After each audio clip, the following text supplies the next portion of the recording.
will take time to come to terms with everything that happened in the Dominion. But time is the one thing we always seem to lack.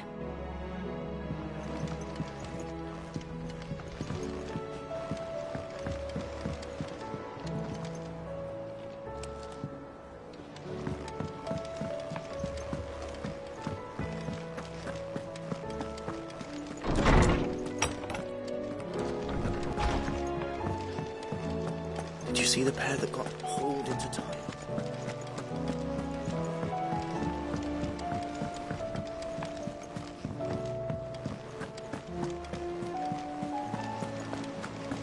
Did you see that? Tell me you saw that. What do you make of them skies, then? Otto, how fares the realm? The realm? Oh, she's just fine. As long as you look past the fat storms out mother crystals and her skies are a roiling cesspit. And Gav? He's with your uncle in the Free Cities, helping Mid with her project. Sent an owl their way the moment the winds turned foul. Still waiting on a reply, though. Do you have any good news? Well, that depends on your definition of good. All right, fine. What do you suggest we do? Oh, no, I'm just the messenger. I leave the scheming to those more suited to the task. Could be that Lady Vivian and Old Tomes have their own thoughts on the current state of things. Could be that they don't. It certainly can't hurt to ask. I suppose not.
How is it that every one of your little excursions presages some inexplicable catastrophe? Not that you are to blame for the Dominion's fate. No one could have predicted the actions of the Crown Prince. I'm sorry I couldn't save your home. My countrymen are stronger than you think. A few toppled clock towers won't break their spirits. They'll be back on their feet in no time. I hope so. Look at us. Bluer than a pair of bog crabs. Tempting though it may be, sulking will not help us find a solution to this mess. You believe there's one to be found? I don't know. But I am certain we're more likely to find it if we first examine the facts.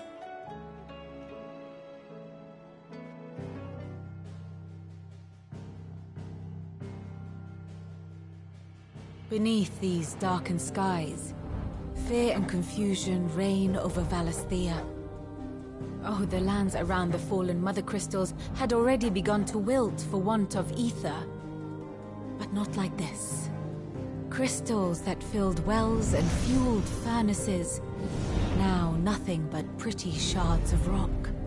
And those that hang from the people's necks cast nary a glimmer of light to keep the dark at bay. It is only a matter of time before the common folk convince themselves that the end of days is upon us. Yet I fear a swift end is more than we can hope for.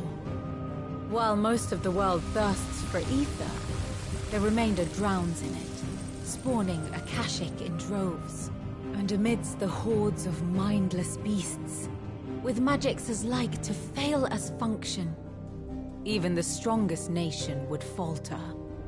Rosaria and the Iron Kingdom teeter on the brink of collapse, while the tragedy in Twinside has all but paralyzed the Holy Empire.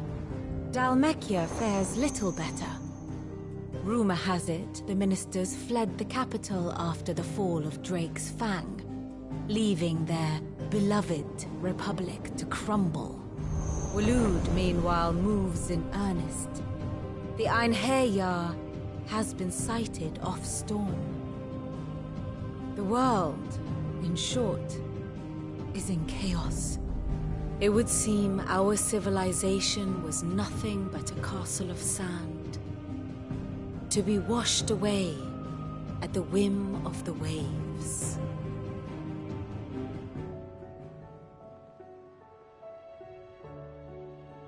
A castle of sand.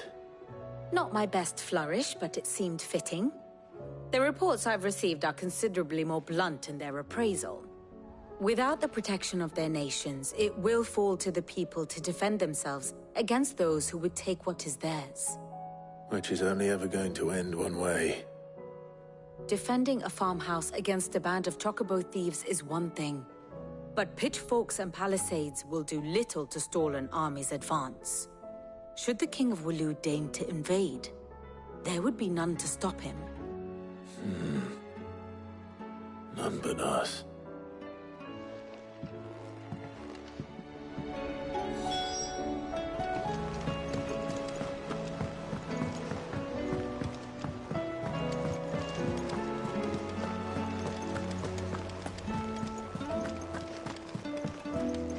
Will we ever see the sun again?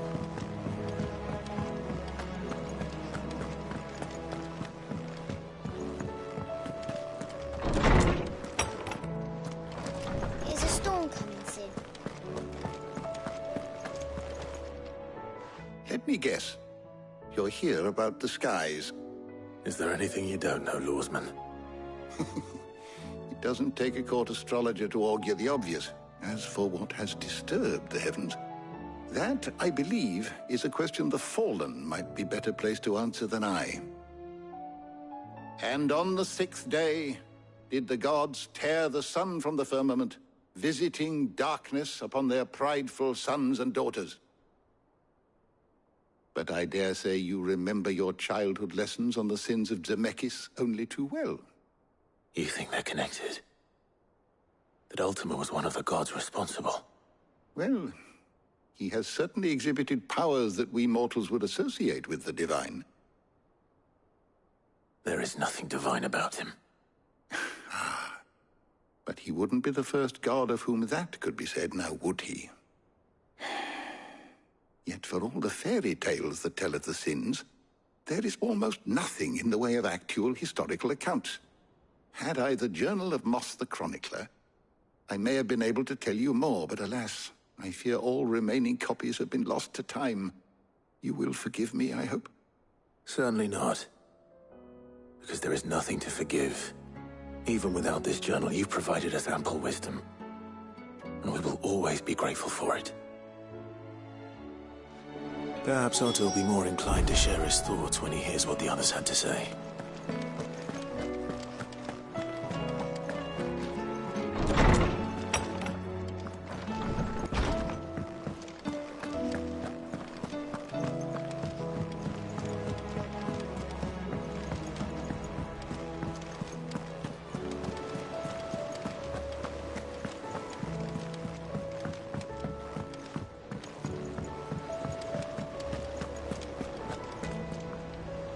Clive, we have a problem. Only one. That would be a first. It would. Actually, there are three. We had as many owls arrive while you were at the shelves. Martha's got a Kashik out her gates, and talk of monsters roaming the hills outside of Northreach has put the wind up Isabel and her lot. And don't forget Dalimil. Lubor says the village was raided by bandits. When it rains... It fucking pours. The curse breakers are spread thin, taking stock of the damage in the Dominion. And even if I could get word to all of them, I doubt they'd get here in time to make any real difference. Which means there's only two people who can. Jill and I. Let them know we're on our way.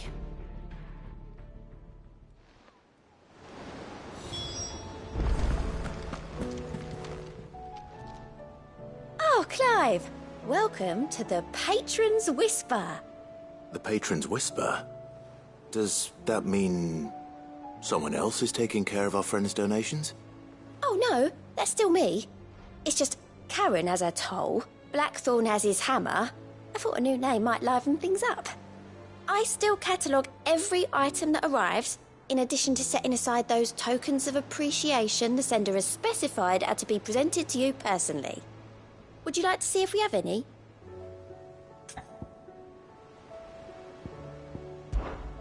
Come to claim your just desserts?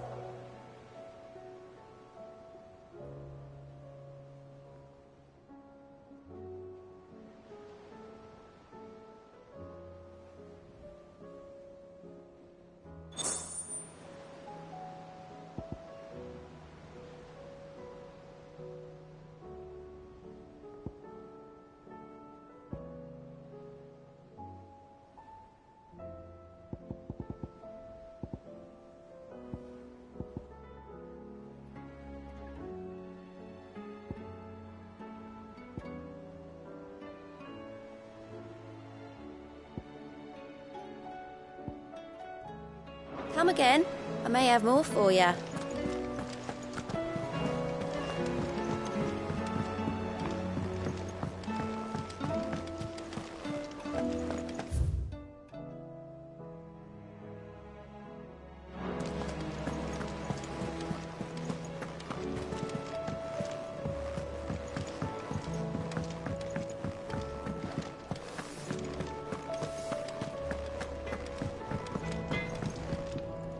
What do I owe the honor? Not saying Fornian, do you?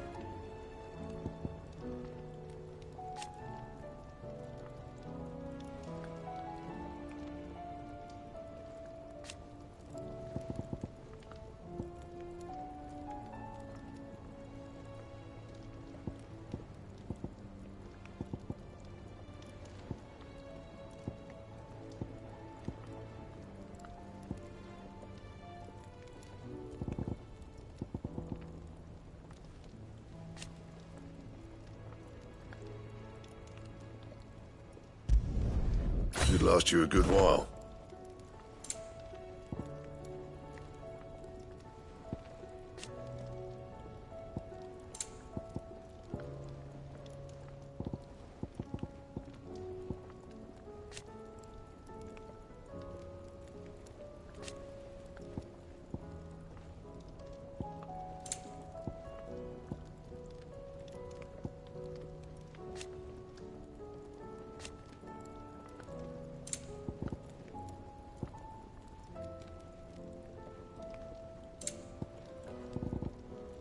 Anything else?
Cid.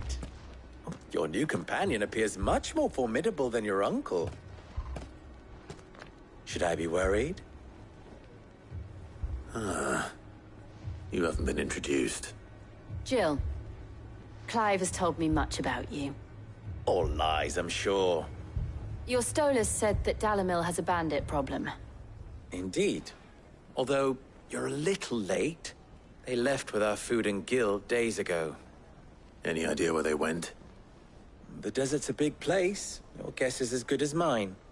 But the fact is, I have more immediate concerns. What did you say to me? What did you say? As if by magic. Let's just say we've yet to reach a consensus about how to solve Dalimil's little problem. And at this rate, it won't be the actions of the bandits which prove to be our undoing. It will be our own. I've tried reasoning with the dissenting parties, but even the Desert Hare has limits. Perhaps we could talk to them. What makes you think they'll listen to us? What makes you think they won't? She makes a fair point, Cid. And you won't have wasted much of your precious time if you fail. They're just across the courtyard.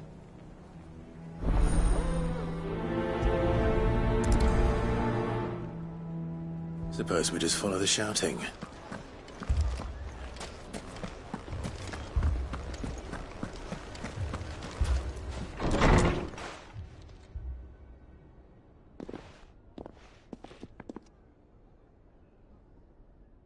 You wouldn't talk like that if it had been your men whose throats were slit. Blood for blood, it's the only way. We hire mercenaries and have them mount the bandits' heads on our walls as a lesson to the rest. And what happens when those mercenaries are slaughtered like your men? Are you going to hire more? We're better off using that coin to buy food and supplies. If we hire mercenaries, the only thing we're buying is the bandits' ire. And you cannot fill empty bellies with that. Do you hear me? But what happens when they come back? Maybe it'll be your throat that's slit. That's enough. Both of you. Any more of this and I'll throw you out myself. Come back when you're ready to talk like adults.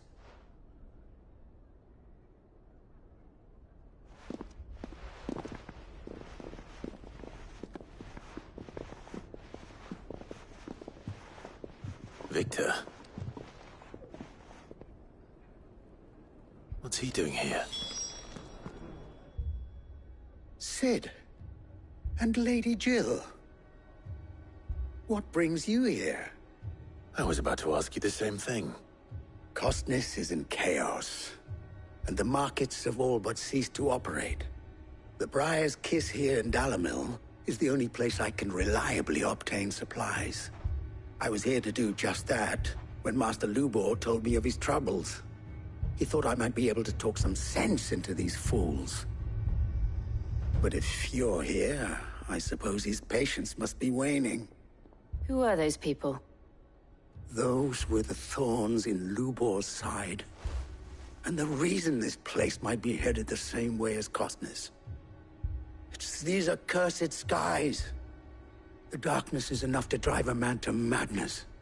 Or an entire city, for that matter.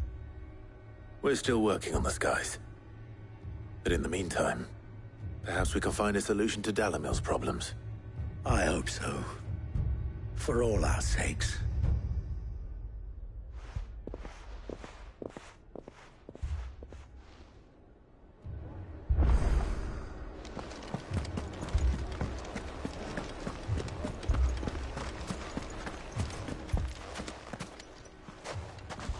So, you see my predicament? What I saw was a room full of people who were angry and afraid. And with good reason by the sound of it. But if left to smolder, that anger and fear could set the entire town alight. My thoughts exactly. What to do? Both sides wish to protect their homes and livelihoods, if only they could agree on how. But as long as they are divided, we are vulnerable. And if there's one thing bandits like, it's an easy target. What would Cid the Outlaw suggest? Well, If it were my namesake, he'd let them choose for themselves, and be on hand to pick up the pieces when it all went wrong. That sounds like a recipe for disaster. A recipe for disaster is precisely what it is. But perhaps that realization would be enough to make them question the ingredients. While it's plain neither Conrad nor Natalie will countenance the other's proposal, it may still be possible to make them doubt their own, before presenting them with a third option. And that would be? To pool our resources and save the city ourselves. Why fight each other when all that fear and anger can be directed at the bandits? It appears we have a plan of action. Victor, pay Conrad a visit. See if you can't convince him of his folly. I'll speak with Natalie. As you wish. Your faces are not well known in this town. That may prove useful. Don't worry, Victor and I will do most of the talking. You need only play along. Play along? What he means to say is yes.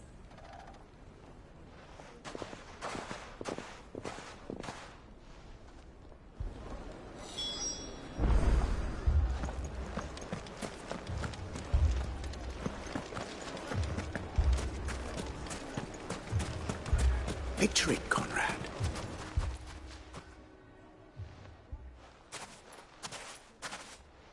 Ah, here she is. The Lady of the Spear herself. Conrad, may I introduce you to Jane, commander of the Red Wings, the oldest mercenary guild in the Free Cities. A pleasure, my lady. The pleasure is all mine. As I told you, I summoned the commander here from Canver to inquire about a contract. Victor says you told him no. That there aren't any men left to hire. Is that true? True as the crystals cracked. Nobles came and claimed every last one worth his salt. And not just from us Red Wings. You know of the 7 high houses. There must be 2 swords assigned each one. Granted, we have a few boys left. If it's boys you're looking for. Well, Conrad, are you saying that Dalamil's finest cannot defend this town better than a gaggle of unblooded striplings? That a band of beardless youths could better avenge the deaths of your brave men than you yourselves? Absolutely not. We'll show those bastards who they're dealing with.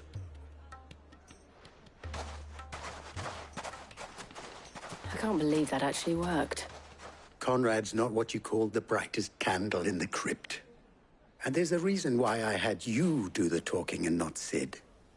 Well played, my lady.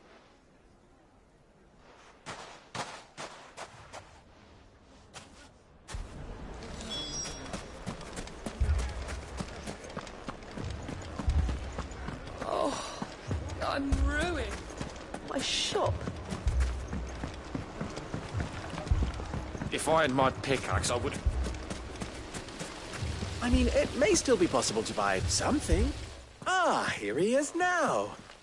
Natalie, allow me to introduce Lord Underhill of Randalar's prestigious League of Merchants.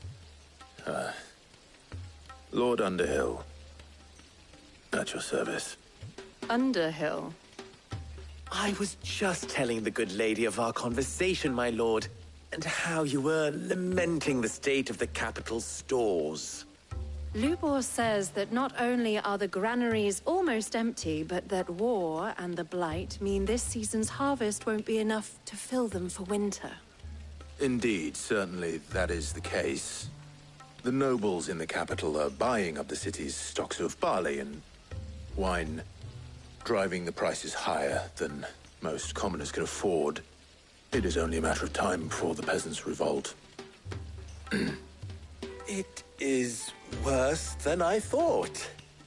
If what Lord Underhill says is true, I fear we have little hope of supplementing our stores, meager though they regrettably are. And while I applaud your endeavors to dissuade our more bellicose citizens from seeking vengeance, I sense Conrad is not wrong in his assessment of the bandits' likely return. Which means that now, more than ever, we will need to secure what little we still have. Food, weapons, herbs, everything. If our humble town is to endure not only this hardship, but those that are certain to follow, we must stand united. All right. If it will help to protect my home, I'll do it. But you needn't have gone through this charade.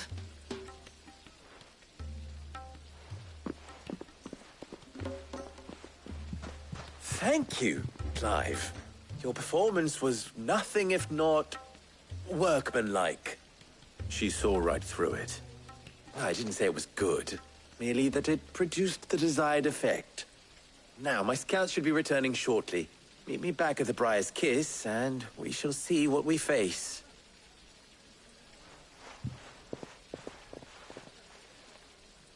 I'm not convinced our roles in this ruse were entirely necessary. It appears I have no choice but to do. I don't know. Conrad seemed quite taken with you. Mummy, I'm scared.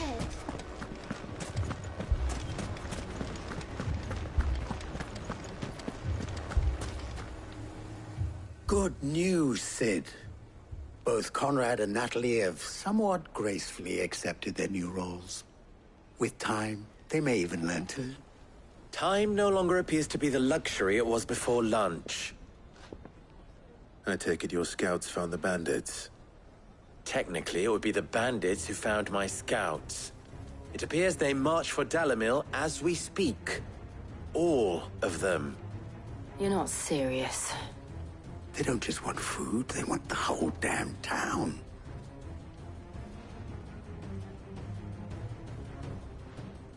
I have a favor to ask. I'm told the bandits march in 2 groups, one from the south and one from the desert, in a move doubtless intended to stretch our already gossamer-thin defenses. Very well. Jill and I will meet those from the desert. But what of the rest? The rest, my friend, the city shall fight. Together. The stakes, I concede, are high. But if this does not unite Dalimil, nothing will.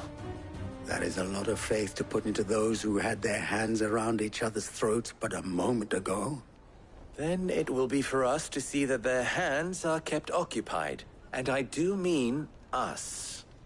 I thought you might say that. We'll hold them off for as long as we can. And we will do the same.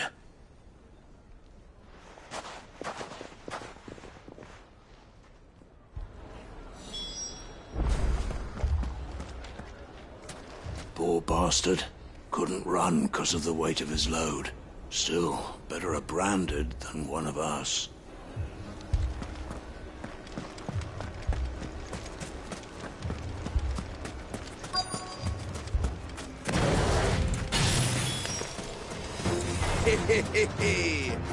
The women folk have come to welcome us. I'll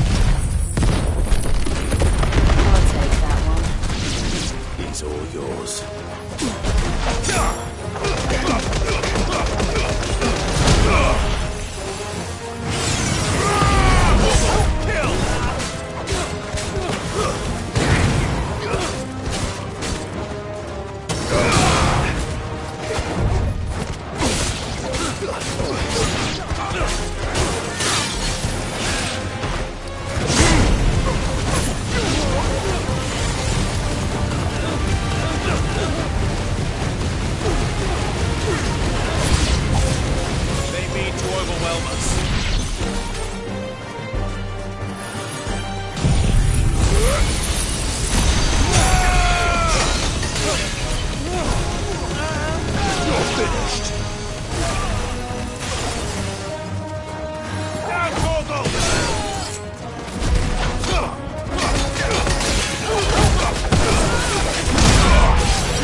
The townspeople.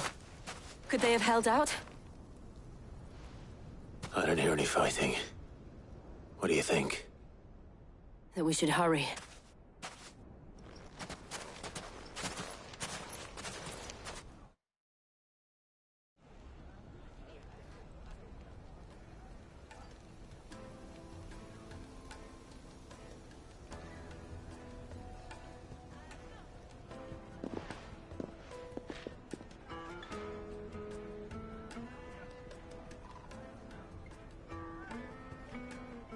Natalie, I owe you an apology. You did well out there. The inn would have been lost had you not held the line. Without you, there would have been no line to hold. You saved us, Conrad. You saved Dalimil. We all saved Dalimil.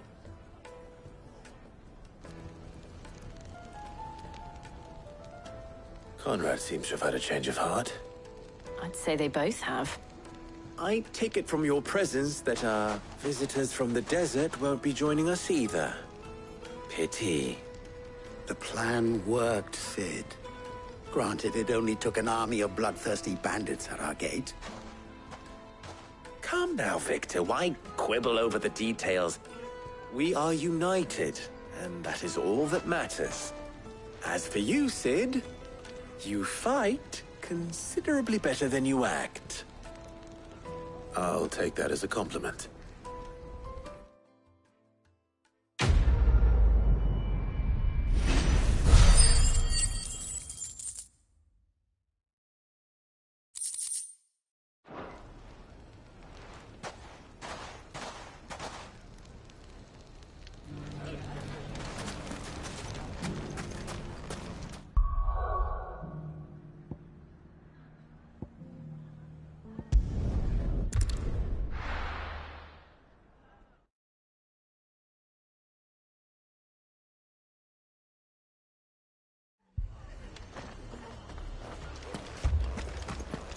This man's gonna die if we don't get him to a healer.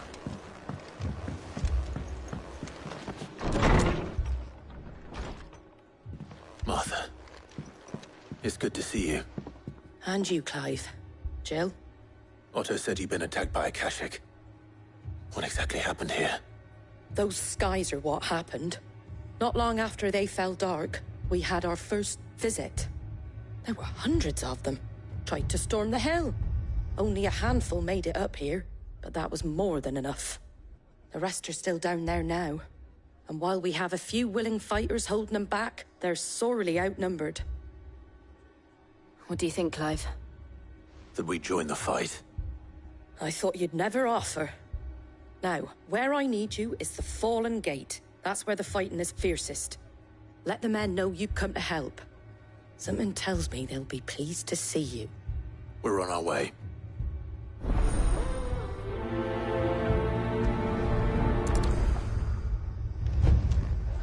Do you think there are as many as Martha says? More.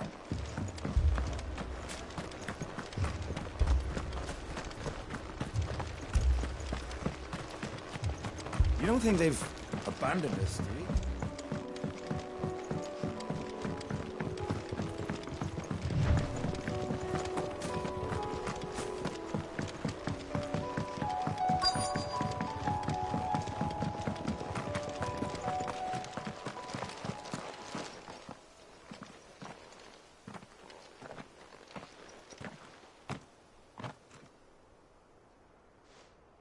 Clive, wounded. We deal with the Akashic first.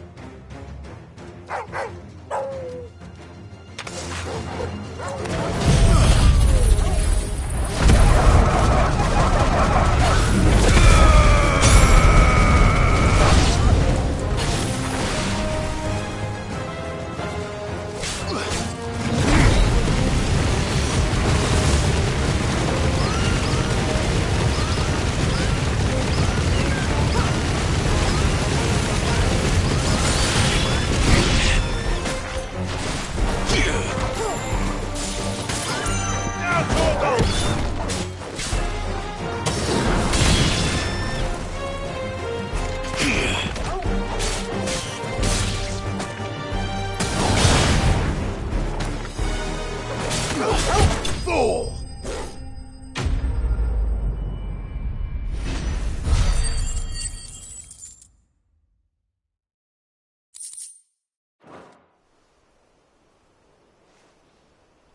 These men don't have the look of hired swords.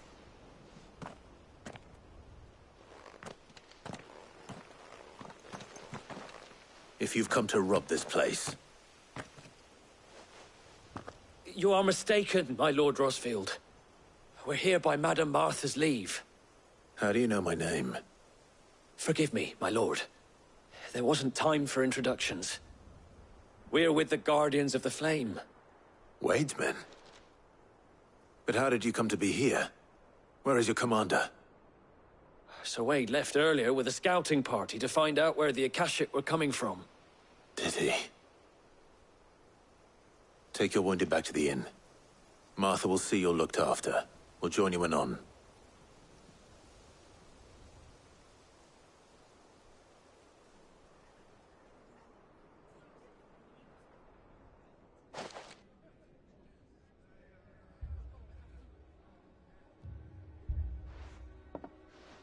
And to think you took them for thieves. A fine reward for holding off the horde, that is. When did Wade and his men arrive? Not long after Rosalith fell. The Guardians asked me to shelter some of them that had lost their homes. They were making ready to leave just as the skies turned, and we agreed it was best we stuck together. Martha! Trouble! The scouting party's almost at the lift, but they got a pack of Akashics snapping at their heels! And they got wounded with them! They're not gonna make it! Damn it all. We'll worry about them, Martha. You look after everyone here. If any can still fight, send them to the lift. I will. You two be safe now.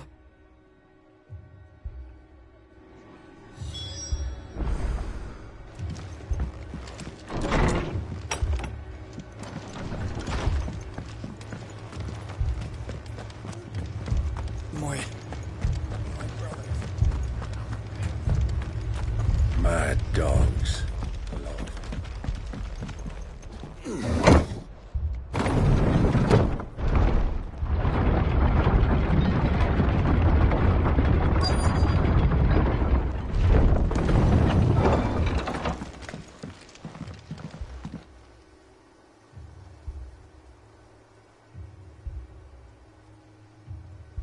Squire, I need you to get those who can still walk up the lift to Martha's. But what about... I didn't ask, Oscar. Sir. Sir Wade. Lord Rosfield. If you aren't a sight for sore eyes. Martha seemed to think you might need some help. And by the looks of it... We thought we could sneak by them. But we didn't know there would be so many. How could we have? Behind you!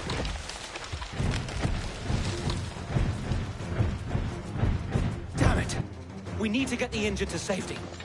Do you think we can hold them off? We can certainly try. Are you with us, Sir Wade? Always. Then let's do our duty.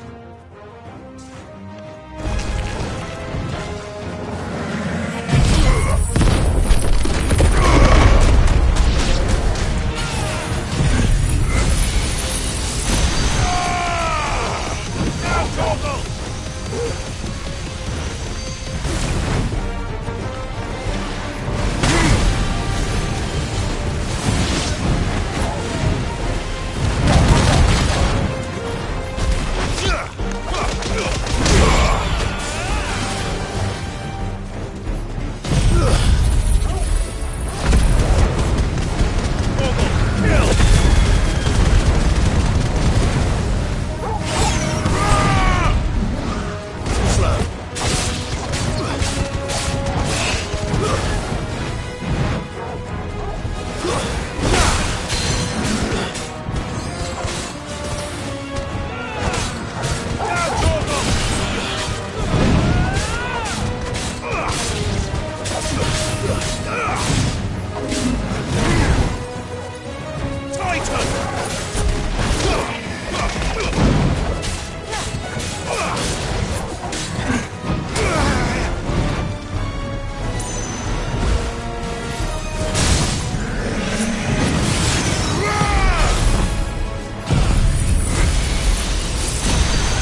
Is anyone hurt? I don't think so. And yet again, you've pulled me from the flames. It's just a pity I keep walking into them. You've never been one to shy away from danger, Sir Wade. Like any shield worthy of the name. I see you're all in one piece. Martha! Is something wrong? The lookout saw smoke coming from down Eastpool way. Too thick to be a hearth. A second horde. Feel like finishing the job? Always. Jill and I will make for Eastpool. You'll need to move the injured without us. Don't you worry about them. The moment my men are safe, I'll follow. Good luck.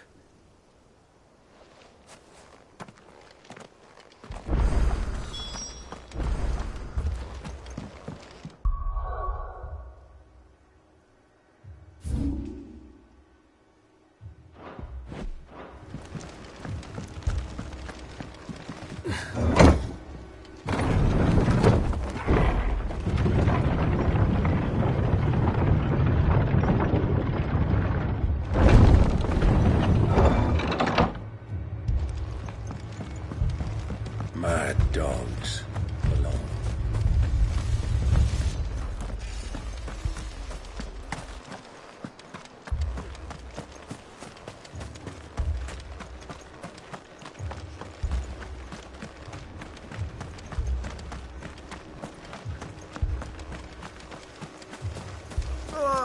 Just patch me up.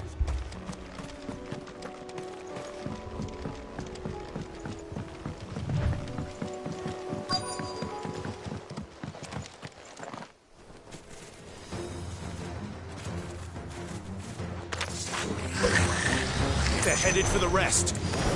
We have to slow them down. Martha and the others won't be ready.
Something's coming.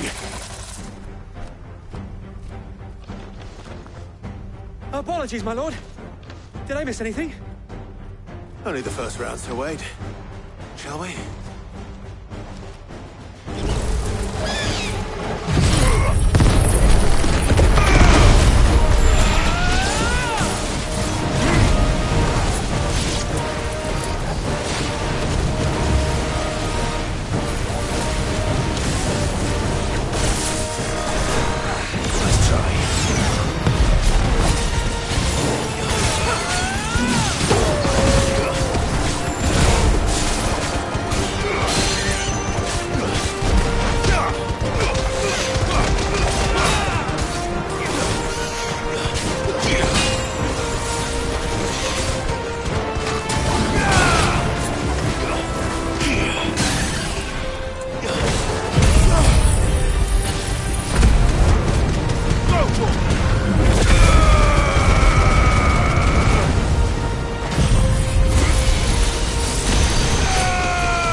Titan!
missed you.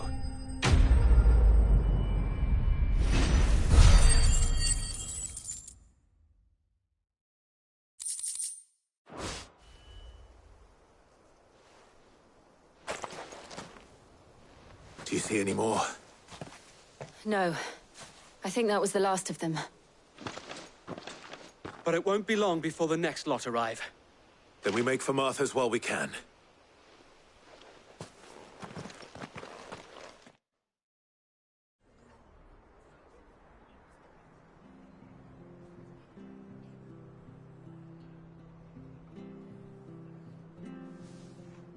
What did you find out there?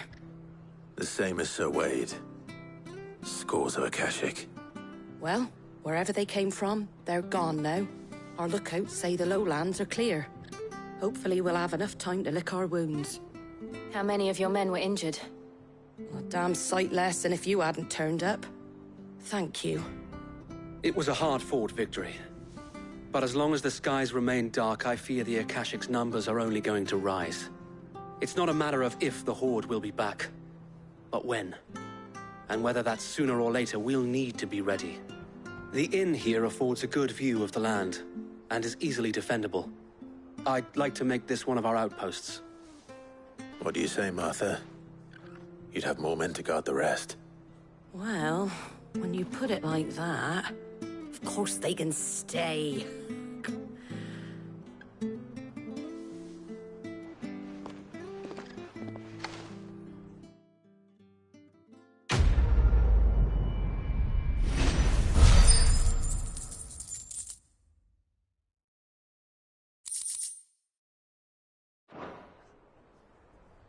My lord, there's someone I'd like you to meet. Oscar, over here.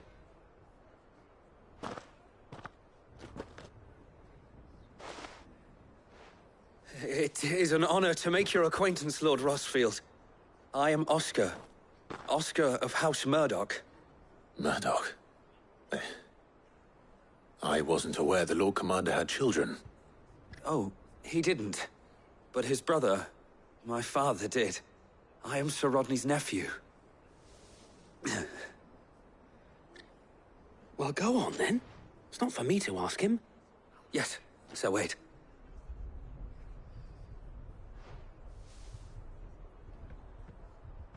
If it please you, my Lord Marquis, might you take me as your squire? I would learn the duties of a shield from the finest. I'm sorry to disappoint you, Oscar, but I'm a shield no longer. Nor was I ever the finest. And spending time in the company of an outlaw hardly seems a fitting education for one aspiring to take his oaths. My Aunt Hannah once told me that a man is not defined by his title, but what he does in its name. You have accomplished much since taking on the mantle of Cid, winning no little honor in so doing. And I would sooner serve under an honorable outlaw than an unworthy shield. Not that Sir Wade and the other Guardians are... I mean to say that, they're... It's all right. We know what you mean. There is only so much the boy can learn from me, my lord. But a squire... Would that really be so bad?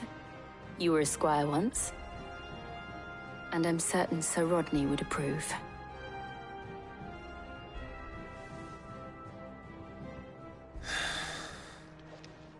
Know that I'll show you as much leniency as your uncle showed me. I would not have it any other way.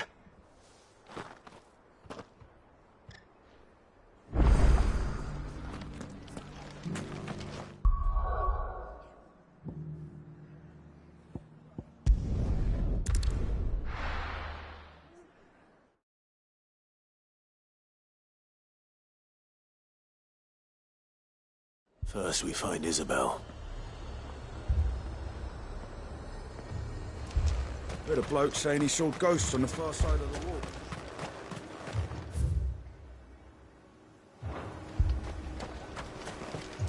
I saw it with my own eyes. The whole of Oliver.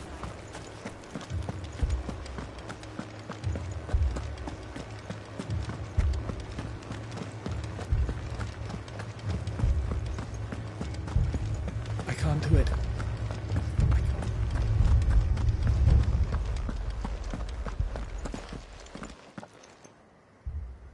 My lord. Milady. We received the dame's message. There have been sightings of strange creatures, I understand. With the blue eyes. Yes. Like a Kashyyyk, but different. They've taken so many. I've lost count. A Kashyyyk, but different. Ultimus thralls. And what of your mistress? Is she here? Oh, no. She went to the garrison to ask what they were planning on doing about all this. Then we'll look for her there.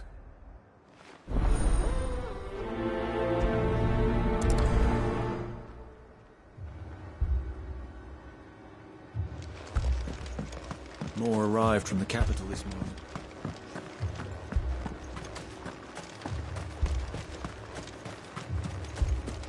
The 2 soldiers were carrying enough.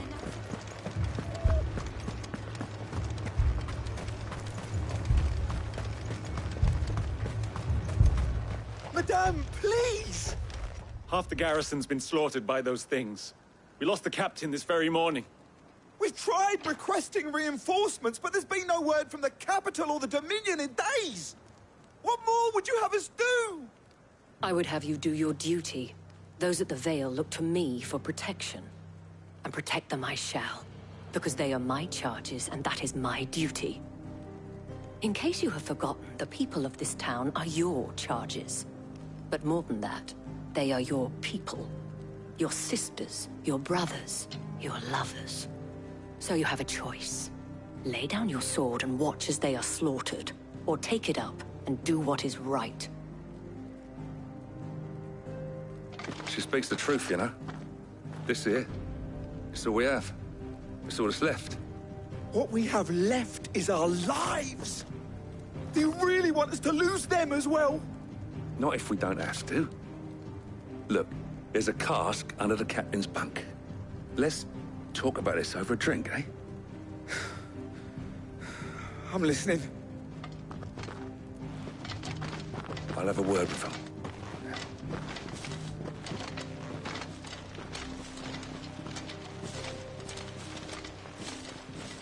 Ah, Clive. I didn't expect help to arrive so quickly. And sought to take matters into my own hands. It was a noble effort. But I thought you might still need some support. I'd like you to consider my needs. What we need to consider is where the creatures came from. The way the survivors speak of them, one would think they appeared out of thin air. And perhaps they did. It's hard to know what to believe these days. We'll talk to the survivors.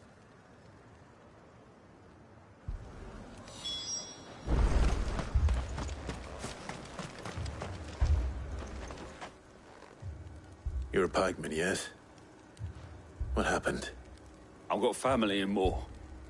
I heard the flood was spreading, so I went to see if they were all right. And a pack of them glowing things found me in the meadow. I ran for my life. I never did get to the village. Leave that to us. My family. They're still in the capital. It's all right.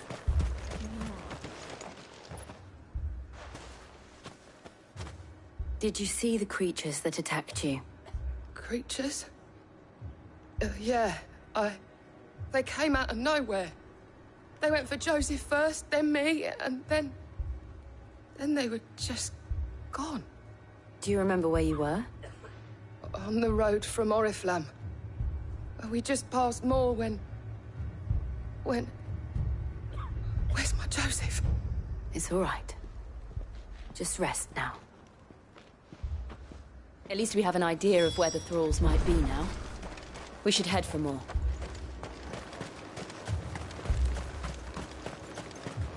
I assume you have a plan?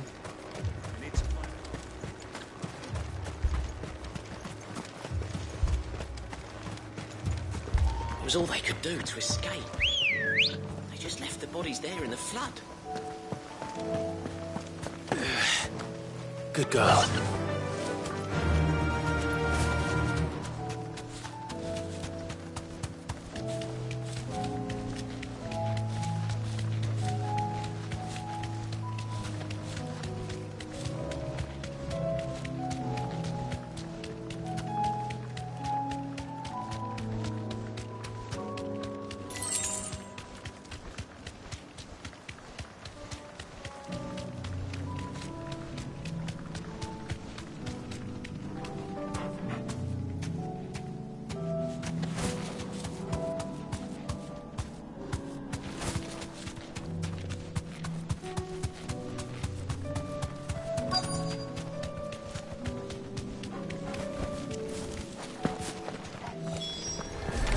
sky. Look. I see them. With me. Now, Torgal!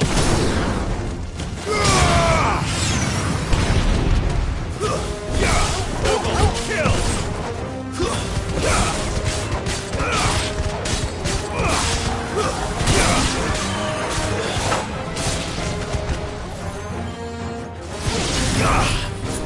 Titan!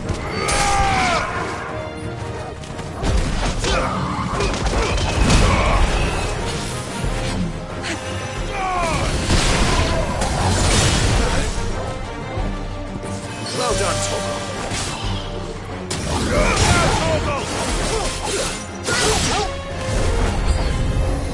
Should I prime?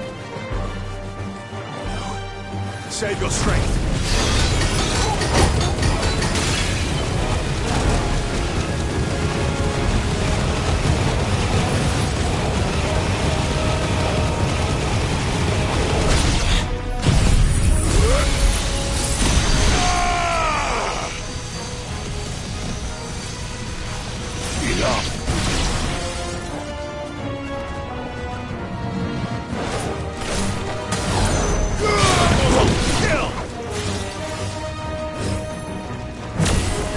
Finished!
Do you think there are more?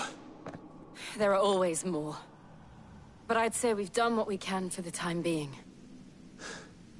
Then we should let Isabel know.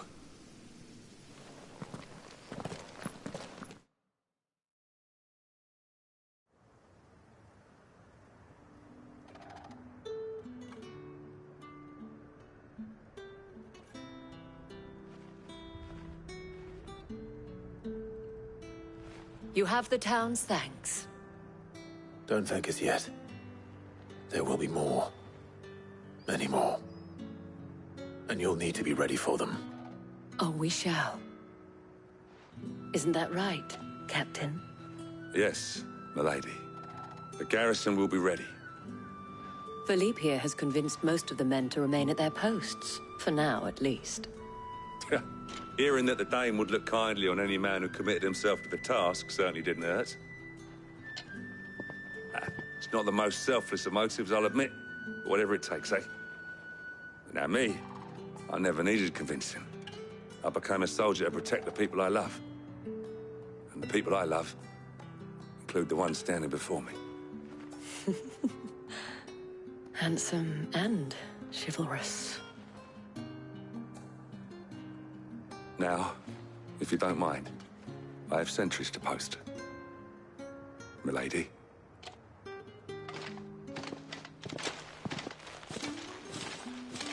Lest you wonder, I'm not foolish enough to believe that this has solved all of my problems. But it has solved one, and that's one fewer than I had this morning. Thank you again, Clive.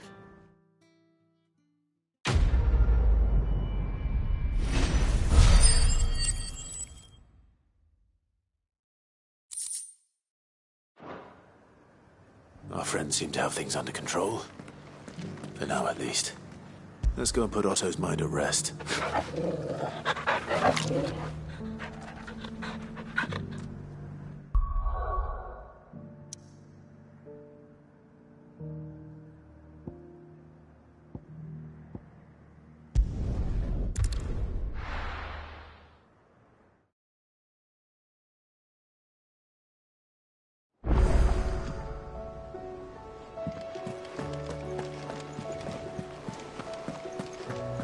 Did you see that? Tell me you saw that.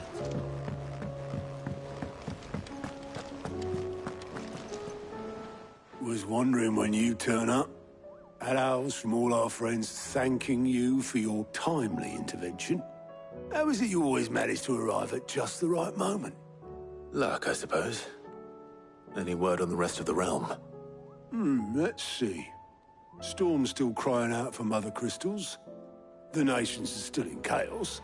And the skies are still the colour of a kick in the kidneys 2 days on. So... Right.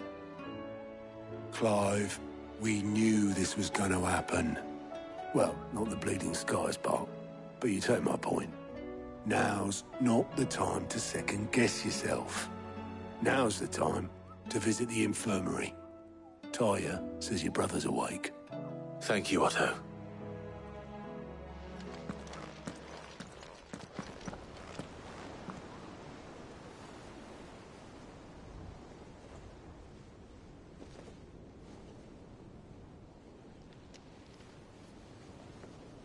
So it was not Sylvester, but Olivier who served as Ultima's puppet.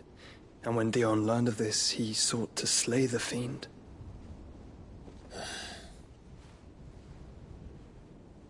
Only for his father to take the spear that would have freed him. Enough to drive a man to madness. Small wonder he hasn't stirred. I would be afraid to wake. Had I but reached out to him sooner, warned him of the threat Ultima posed. But now, both an empire and her prince lie broken. Joshua, what do you know of Ultima?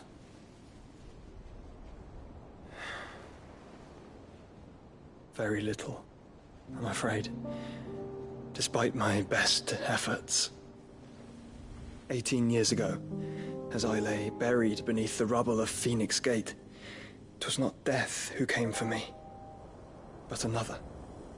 And it was while in my rescuer's care, I first heard of Ultima. I've been chasing his shadow ever since. Ultima is driven by some deep, dark purpose, and for whatever reason, it would seem you are crucial to his designs. He will stop at nothing to have you, even if that means toppling an empire. But why me? What possible use could I be to such a creature? That is one of many answers that have eluded me. Yet, I am certain of this. It is not mere chance. You were chosen for a reason. All dominants carry within them the might of an icon. Nigh limitless power that is at once acutely limited. I wield fire, and only fire.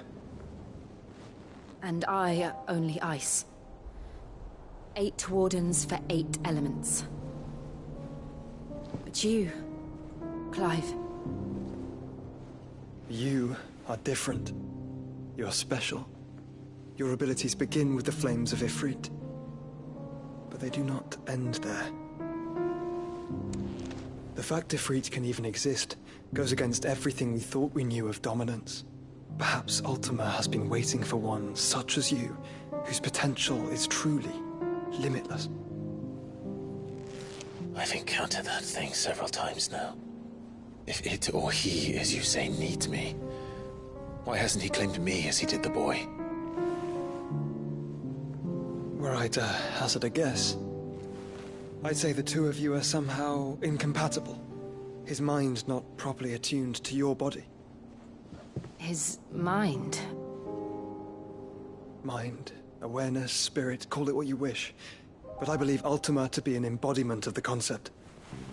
This is why I struggle and fail to contain him here inside me. I'm sorry. Inside you? With every setting sun, I feel my strength wane. And though the Phoenix's flames mend the prison I have made for Ultima, they do so at a cost. We must find a means to bring an end to him before I meet my own. What were you thinking? It was that or let him take Clive. And I've always had a soft spot for my brother. But that doesn't mean you should sacrifice yourself to save me.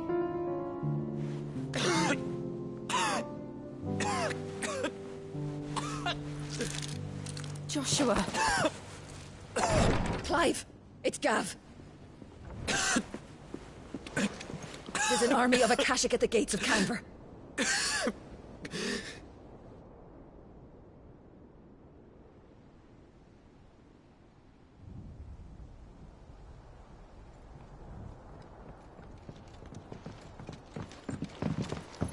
Well, what's the short of it? It's all Tyre told you. The capital of the Free Cities is under siege by an army of monstrosities. The City Guard are doing their best to stem the tide, but numbers ain't on their side. What of Lord Byron and Mid? Were they able to escape? No, but they're all right for now. They're hiding with Gav at midship. We have to get them out of there. And we shall. Otto, prepare a Stolas. Tell Gav to stay exactly where he is. Understood. Vivian, what's the swiftest route to the Free Cities? That sounds like a question for the map. Look here. This road, through Tabor, should provide the least trouble. Good. What a coincidence. Tabor is exactly where I'm bound. Joshua, bed is where you should be bound. You don't think I told him the exact same thing? Were Tyre not such a talented healer, I would surely have been inclined to agree. But, thanks to her ministrations, I feel I may safely rejoin my attendant, who was to wait for me in Tabor if we became separated. All right, we travel together. Clive. If he stays close to me, he'll be fine. Thank you, brother. I'll look after him.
It seems the hideaway's lost blasted its book. appetite. Here, you put me in this situation, Clive. You can bloody well get me out of it. I need a hand with a recipe. Are you sure it's me you're looking for? I'm not much of a cook. I'm all the cook will be needing, thank you very much. What I want from you is a little of your time, right? Oh, and perhaps your sword. You remember Ivan's stew, right? Well, despite the look of the thing, and that awful stench, people wolf it down. So I thought I'd try making one of these supposed masterpieces myself. Had a peek at the book and gave it a go, but, well... It wasn't as straightforward as you'd hoped. Ivan had the same problem. Yeah, but this is my blimmin' kitchen, and I will not be outdone. So if you don't want to be seen as playing favourites, I suggest you lend me a hand. I've never been one to play favourites, Molly. And I would be only too happy to lend you a hand. So, what's on the menu this time? A fried mortress of skyworm. That's one heck of a name, innit? Recipe seemed easy enough to an old hand like myself. Thought I'd followed it to a T. Only, turns out skyworm livers and drake's mint are not what I thought they were. At least I hope they're not, given the rancid mess they made. Ivan said the recipes in the culinary pilgrimage date back centuries. Who's to say the ingredients even exist anymore? Wow. That's a question for a scholar, wouldn't you say? Perhaps you know of one? Kindly old fella who haunts the shelves, maybe? Fine. I'll go and speak to Harpocrates. Perhaps he'll know something. And if he does, I'll see if I can find your ingredients for you. You do that. Lest we forget, you've got a reputation to uphold.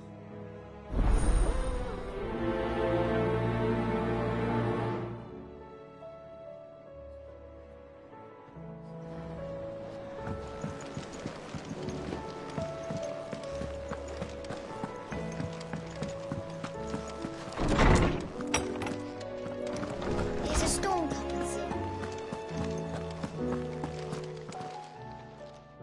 Lawsman Harpocrates. I've come to pick your brain if you don't mind. It's about the book you lent Ivan. Ah, Valisthea, A Culinary Pilgrimage, a classic. One of my favorites, in fact. The young man did a wonderful job with the Chance's stew. I do hope we shall be able to sample more such marvels in due course. That's actually why I'm here. I don't suppose you know where I might find skyworm livers and drake's mint. Ah, so the fabled Sandbrequois delicacy is next on the menu. Delightful. The descriptions of fried mortress never fail to make my mouth water. Now, skyworm is a somewhat antiquated name for the wyvern, their ground livers being the paste from which the mortress is made. Dragon livers. How very Sandbrequois. One would have thought the disciples of Bahamut would have a touch more reverence for their icon's brethren, but apparently not. I believe the specific dragon the recipe demands is the blueback wyvern, said to be the very color of the sea beside which it resides. So we know where to look for our liver. But what about the drake's mint? Saint's bonnet in contemporary parlance, a herb which grows along the North Reach coast. I gather that one can locate the cheerful yellow flowers by their heady scent alone, so I'm sure you'll have no trouble finding them. I may add that people once believed game was best served with the flora that sustained it in life, in which regard fried mortress of skyworm is undoubtedly a typical dish of the time. Meaning that if I find one, I find the other. To Northreach, then. Best of luck, Clive. And do save me a bite once the dish is complete.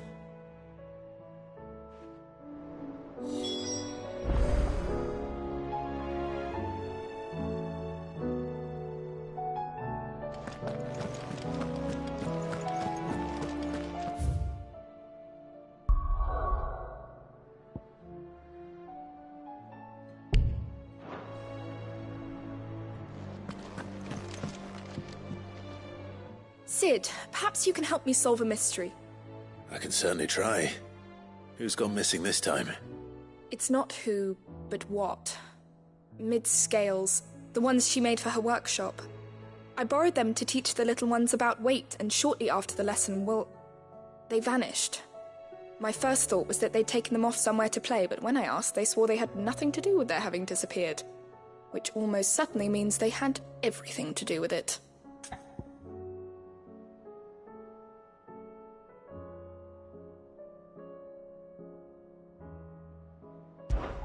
Perhaps a visit from Cid will jog their memories.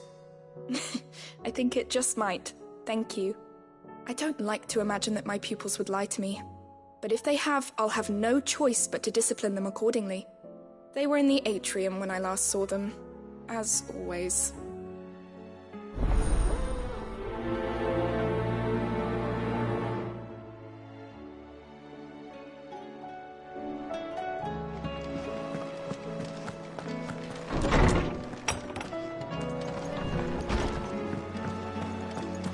It seems the hideaway is lost.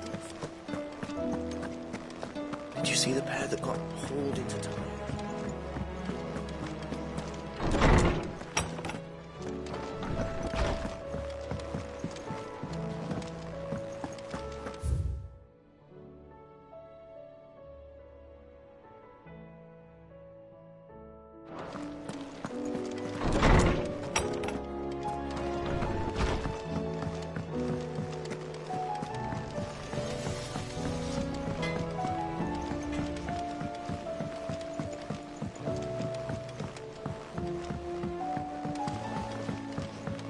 I heard the Emperor was impaled on his own.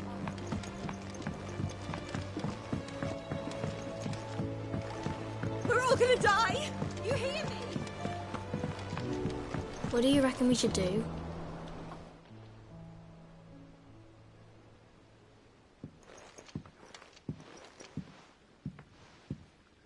Cid! Hard at your studies, I see. And what is that? It's not a set of scales, is it? No. Of course it isn't. Well, not anymore, it's not. Oh! And just how long hasn't it been one? We're sorry. But we didn't break them. We dismembered them. Just like Miss Mididol showed us. Miss Mididol? And why would she have you dismembering her creations? Because that's the only way to become a ninja-neer. Miss Mididol said, the best way to see how something works is to take it apart and put it back together again. Well then, your work is already half done. Carry on. About that. The taking apart was easy enough, but it's the putting back we can't work out. Speak for yourself. The heavy thing goes at the bottom. Then...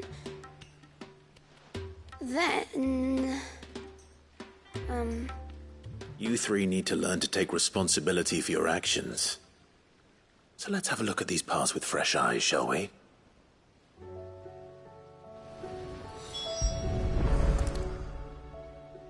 All right. Everything here was once part of Miss Mididol's scales. Every piece has its own role to play, and each is just as important as the others. If even one of them is missing, the scales won't work. So let's think about what those roles might be. You already know one of the pieces. The body. Its role is to support everything else. But what of the others?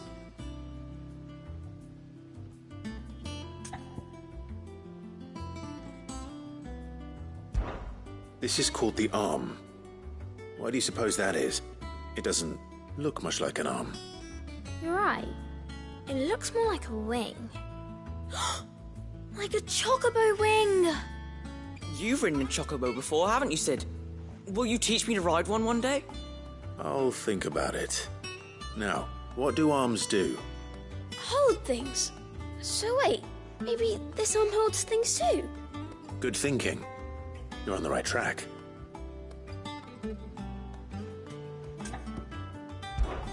These round parts are called the pans. You all know what a pan is, don't you? I do. Molly uses them in the kitchens to fry bangers. But these aren't for frying bangers, you idiot. They're for weighing stuff. But what if I wanted to weigh Goots? I don't think he'd fit on that little thing. Probably not. What are the chains for? Holding the pans up? Well spotted. which means something must hold the chains up in turn.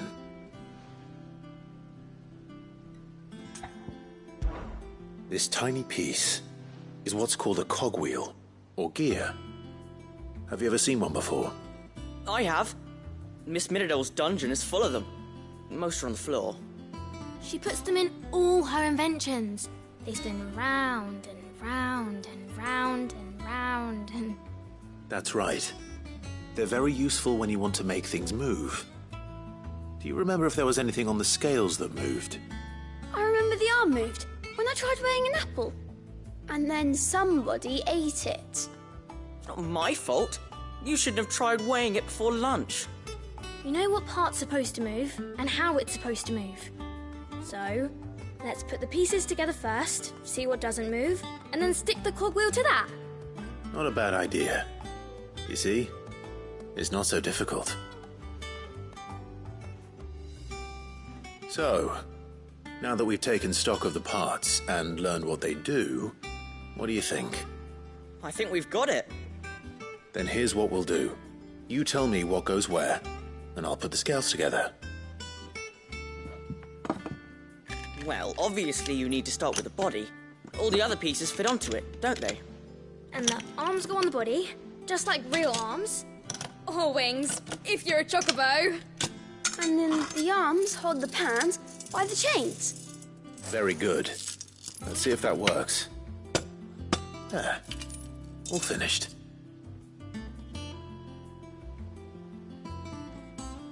Yes!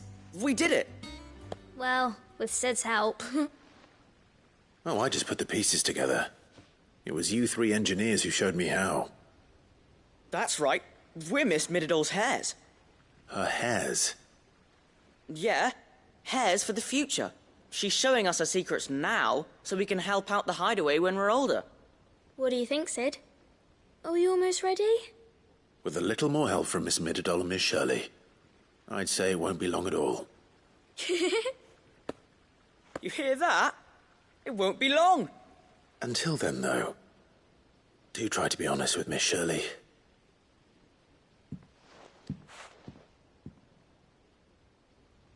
Hey, look!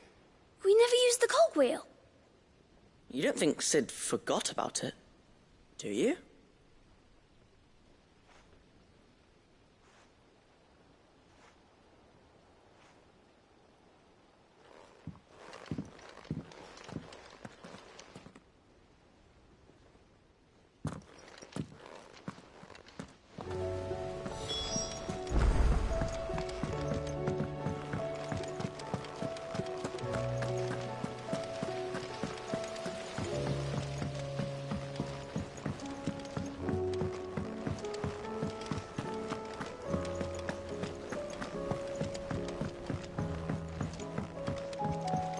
Did you see that?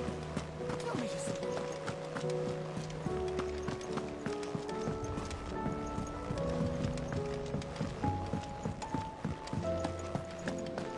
Seems the hideaway.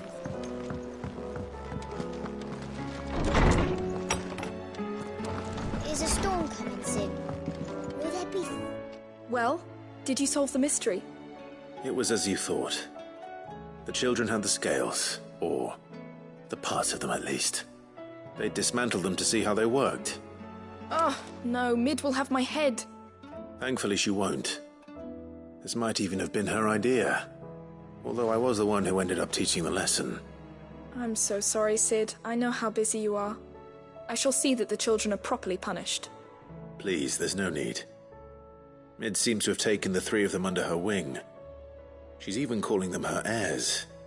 She'd have them follow in her footsteps. And her father's. I see. Sid, do you know why Mid has been spending so much time at the hideaway of late? She told me it was because her studies have been interrupted by events in Canva. Is that not true? No, it isn't. The university offered her a commission. In exchange for full tuition, room and board, they asked her to oversee the design of several new war engines. To anyone else it would be an opportunity, but to Mid, who lost both her parents to war, it was a bitter pill. one she was none too keen to swallow. But that should come as no surprise. She's only ever cared about bringing people hope. The very last thing war can be said to do. Which explains her heirs. She's working to give them a better life. And so should I. What's the odd engineering lesson? Ah, you've given them far more than that. And I'm sure they're very grateful.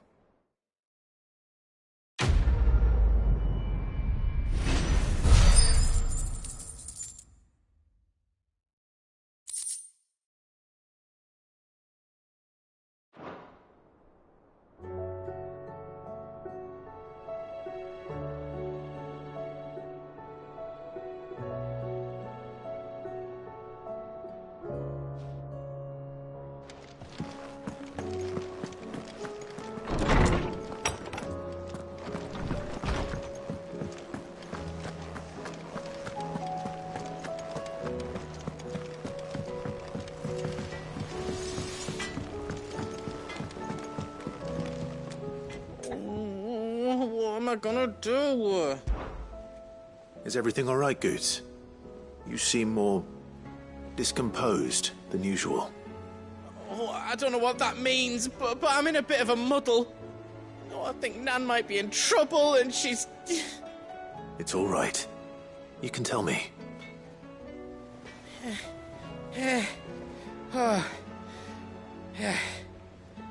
There was a trader came by. One of our usuals, like. Said he'd heard some rotten rumours about her down Dallimil Way. Folk are saying she's been selling to bandits and cutthroats and that. I mean, she's fond of a chance to make a coin or two, aye, but she'd never do business with baddies. Especially not the kind who go hurting people who haven't done out.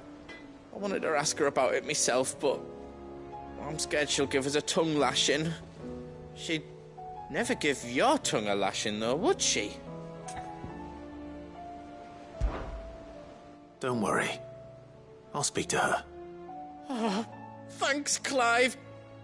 You'll let me know what she says, won't you? Of course. I'm sure it's all just a misunderstanding.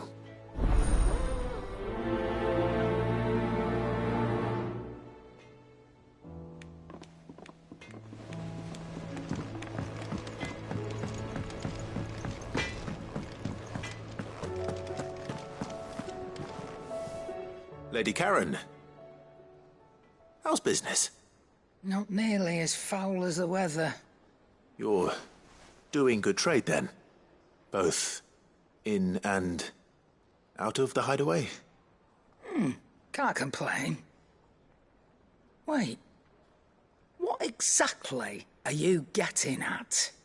Not once in 5 long years do you pay my affairs half a care. But here you are today, raking me over the coals like a bloody popoto. Just asking. Out of interest. All right. I'm here because I was told that certain rumors have been circulating. About you selling weapons to brigands. Oh, are you? And who was it who knows me so well as to tell tales of my evil exploits? I didn't exactly hear firsthand. All I know is that someone in Dallimil has been spreading word to that effect. And what? You believe it? You think I'm profiting off the blood of innocents, do you? Look, I've done things I'm not proud of. Might be there were a time when I turned a blind eye to the wretchedness of the world so I could line my pocket. But that woman is no more. And you'd know that if you'd ever paid the slightest bit of notice. You're right, Lady Karen. I apologize. It was wrong of me to doubt you. Aye, it was. Now, I reckon you've got better things to do than pointing your do-gooding finger at a poor old woman. Of course. Good day.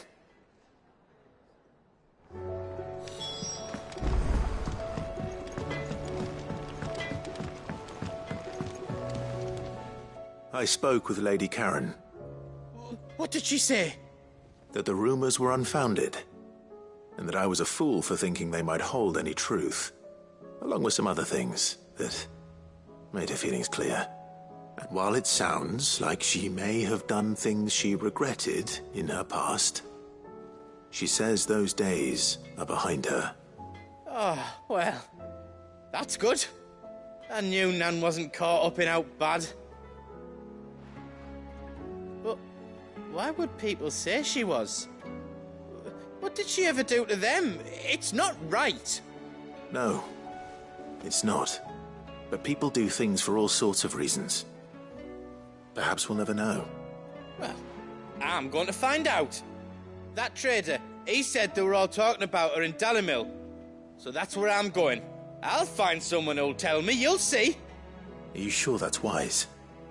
Whoever's spreading these rumors means Karen ill. Oh, right. But that's why you'll be coming with me, isn't it, Clive? I suppose it is.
Rutherford.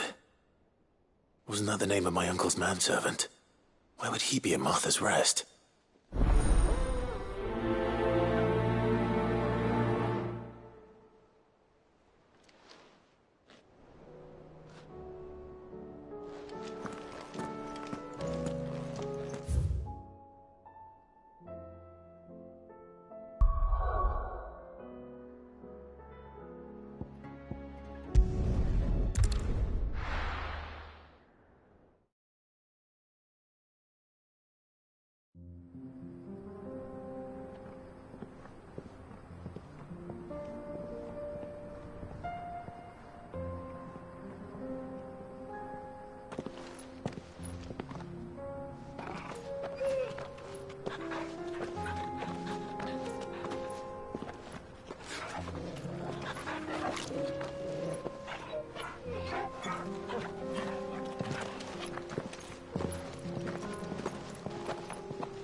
It's like a dream. The four of us out walking like we used to. Enjoying this, are you? Gav and the others could be in danger as we speak. You're right. Jotun is a fine scout. If Campbell was attacked, she was already gathering. Taylor isn't far. We should keep our pace.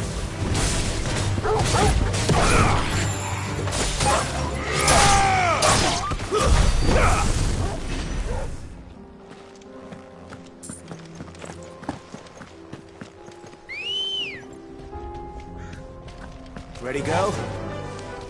Yeah!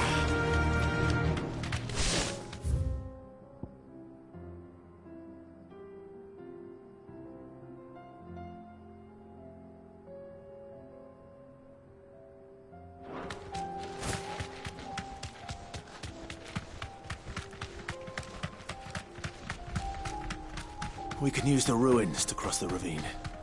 Assuming they would allow it. The Echoes have a will of their own.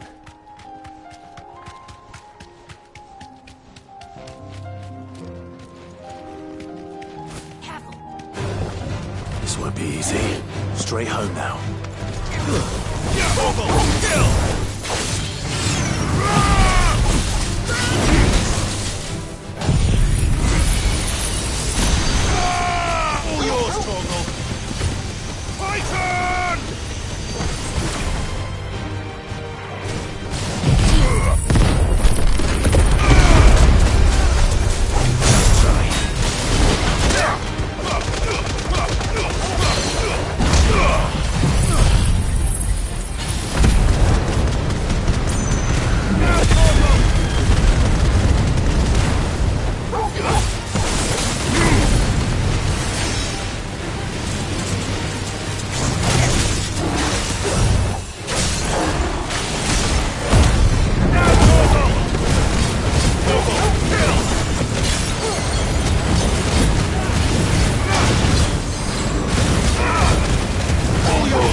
Fascinating. But how is it you know so much of fighting bandits? That's by the way.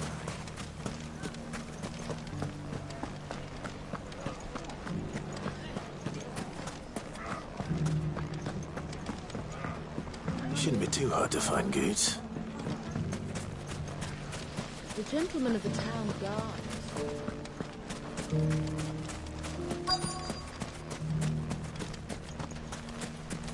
Could be I know something more. Clive, listen! I found someone who says he's heard the rumours about Nan. Have you? Go on.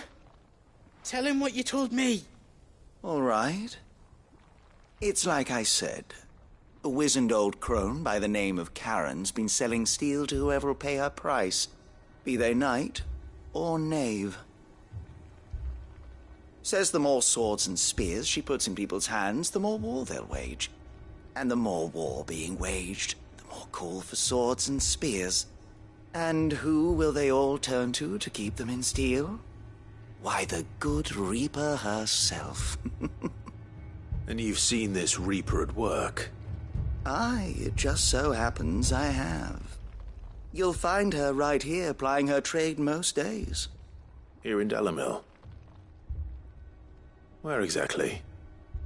She has a stall here in the market, but if you're not the patient type, you can probably find her at her storehouse on the edge of town. But it'd be a bolder man than me that braved that particular nest of vipers. Feeling bold, traveler? I hope so, for your sake. Now, if that's all, I have places to be. Sorry to have kept you. You don't think Nan's the Reaper, do you? Not unless she's discovered the secret of how to be in two places at once. Eh? What do you mean? Lady Karen hasn't left the hideaway in weeks. So who has been running this stall he spoke of? Good question. I'll go and have a look. And I'll visit this storehouse on the edge of town. All right, but be careful, Clive. You too, Goots.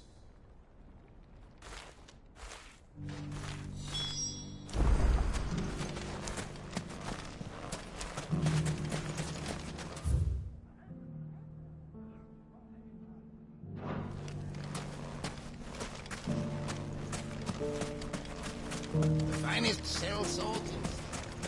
Fuck. The gentleman of the town guard are strapped. What a mess. The bandits, maybe. You fought very bravely. The safety of the town is in our hands.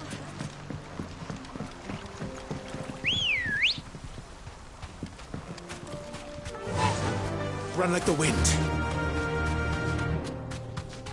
Time to brave the Viper's Nest.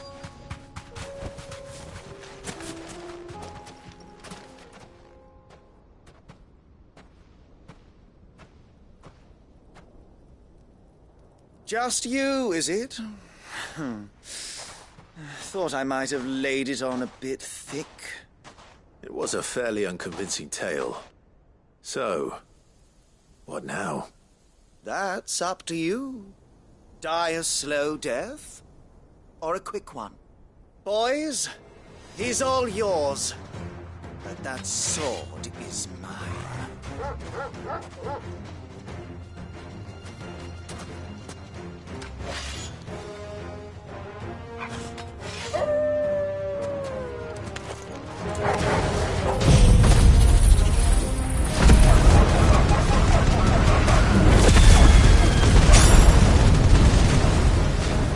now and we can pretend this didn't happen.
Oh, you've done it now.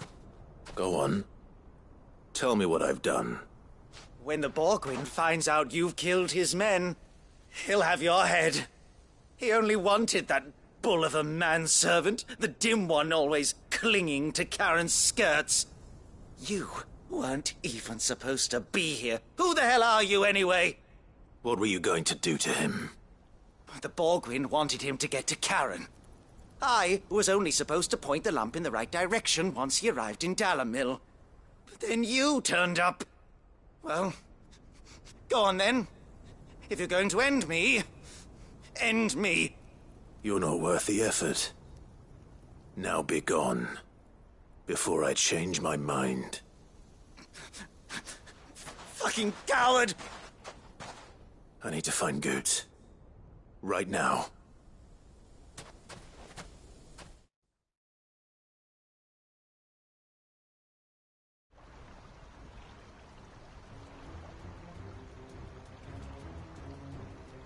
Get your filthy paws off me, you naughty-pated lout! Stop calling me names! And stop spreading them horrible lies about Nan! Well, that will be easy enough.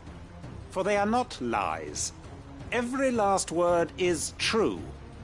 And she must pay for her crimes in blood. Blood? Goetz, are you all right? He's gonna kill Nan! He said she had to pay in blood! After what she did, it is only right. She ruined my life and the lives of countless others. That loathsome harpy's very existence is a crime, and I will not allow it to continue. Goetz, was it? I have no quarrel with you. Only with your employer. Run along now. You need not pay for her sins. No. No? I don't care what she did. I won't let you hurt Nan. Promise me you won't hurt her, or I'll kill you myself! Goetz, no. Enough, all of you! Karen. But how did you? You're a sight less clever than you think you are, the pair of you. Did you think I wouldn't notice the two of you slinking off together? Well, the whole thing got me thinking, who in Dalimil might bear me a grudge? and a certain snivelling shit I ran afoul of in my fairy years came to mind. Though it was just Bogan back then, wasn't it? I thought the years might have taught you some sense, but I see you're the same pants-pissing craven you've always been. What was it we called you? Wet legs? You bitch! Everything that happened, it was all your fault! And now you'll finally pay for what you did to me!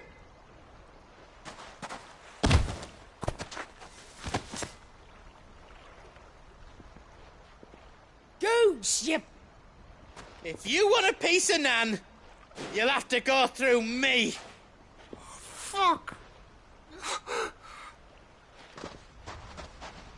You great galoot. Out of the way, I can handle this myself.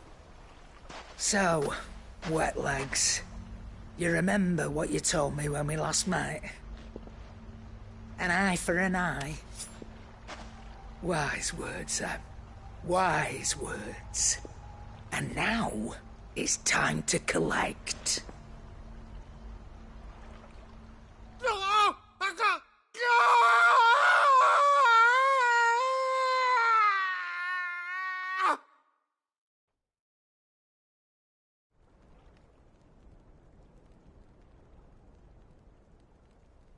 Sorry to keep you waiting. Is he... Dead? No. But I reckon he wishes he was. It ain't easy going through life one eye short of a pair. After all, I should know. You don't mean... Oh, don't tell me you didn't notice. Lost it to old Wet Legs back when we were working the same routes. Said I'd stolen from his strongbox. I'd done nothing of the sort, mind. But that didn't stop him taking his little revenge. So I took some of my own. Sorry, lost everything. His coin, his clients. Always knew he'd be back one day to claim his due. But he crossed a line dragging poor Goots into this. He didn't hurt you, did he? No, Nan. Still got all my arms, see? Legs too. But what if he comes back again? What if he does? First we take the other eye, then we work our way down.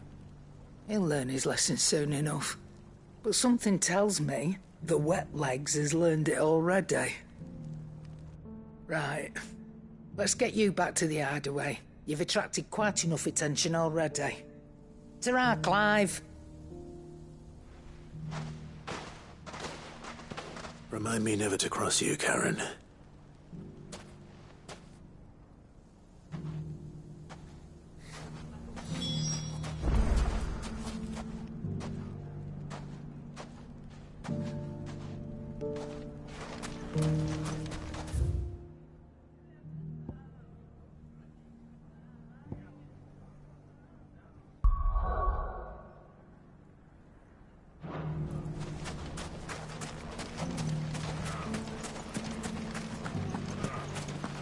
The gentleman of the town guard is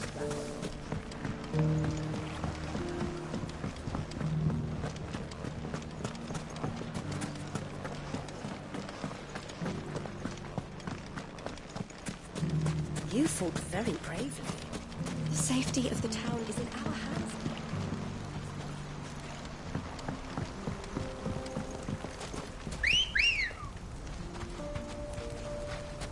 Come on.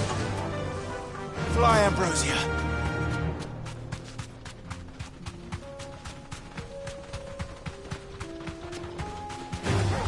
Time to fight.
fight.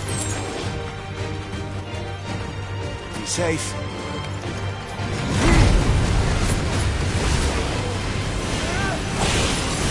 Morgul, kill!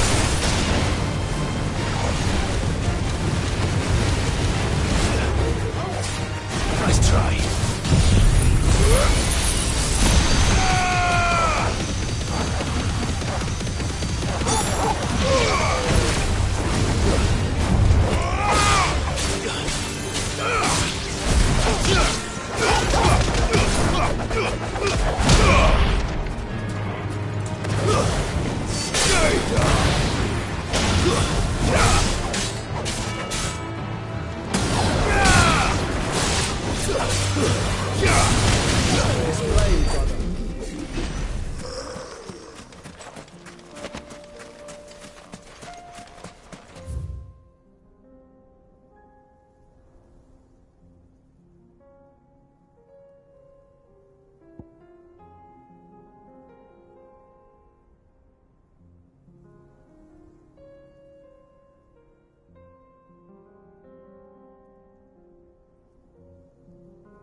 Time to fight.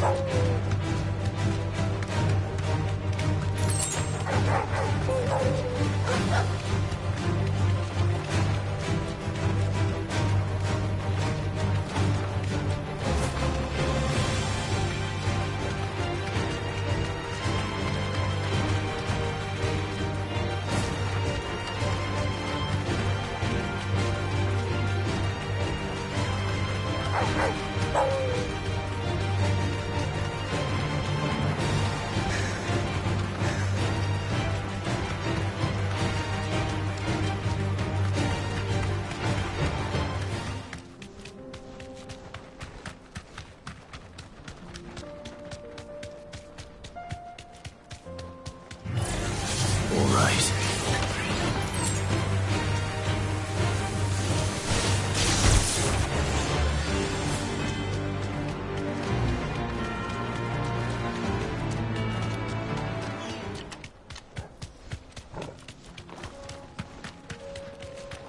Tell us about Yote, Joshua.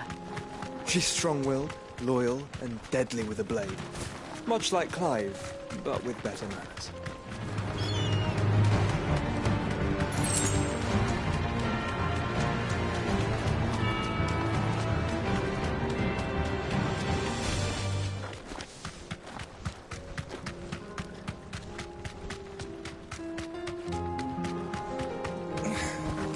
Straight home now.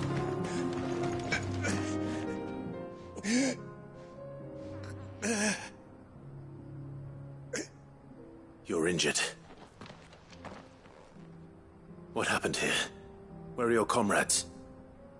The ether flood up ahead. It swallowed our camp while we slept. My own men did this. Turned every last one of them. There's a village not far from here. Tabor. The people were kind to us. It's only a matter of time before they won't stand a chance. We can't let those monsters reach the...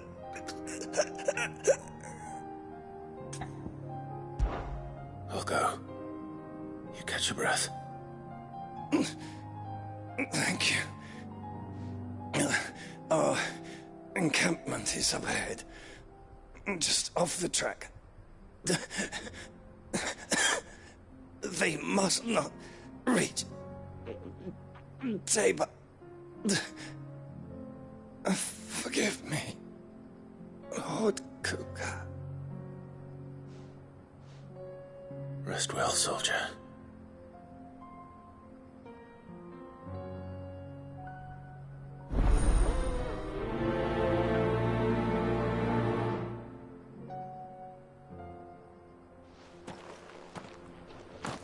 You said the encampment was close. Let's hope the Akashic are still there.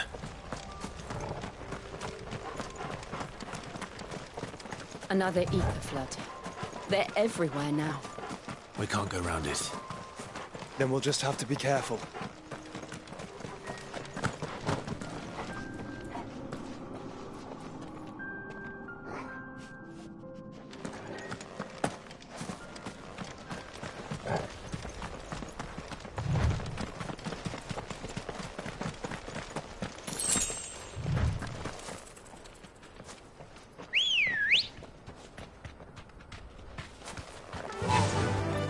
Faster!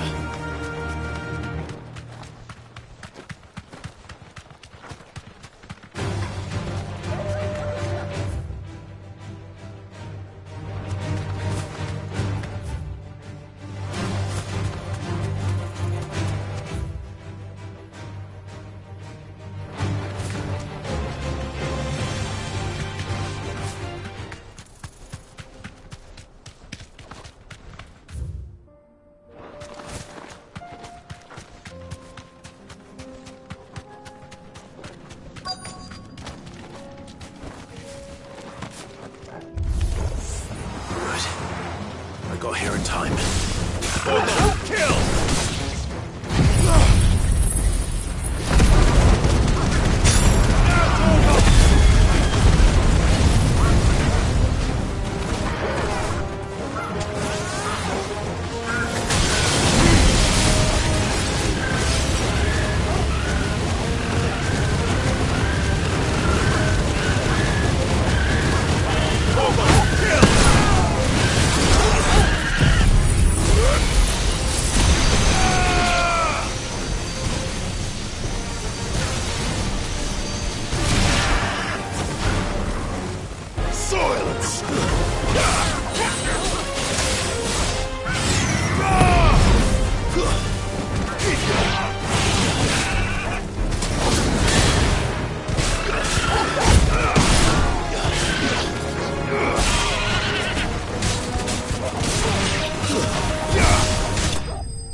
Is someone there?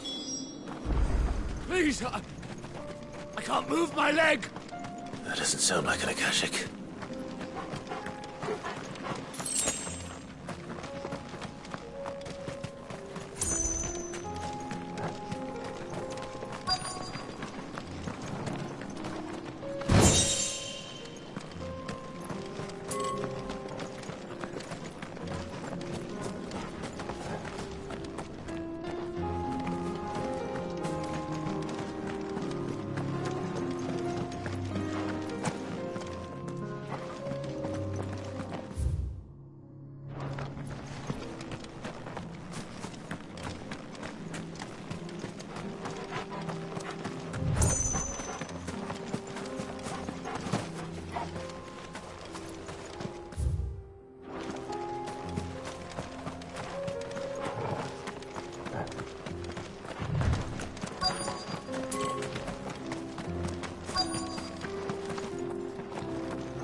You're with the battalion?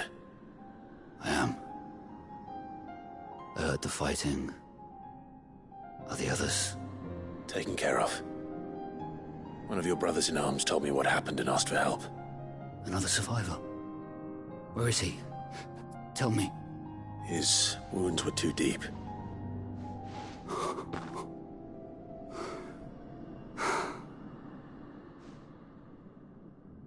He was right to send you. Those things you slew are no longer my brothers. Tabor is safe thanks to you. Here, you've earned it.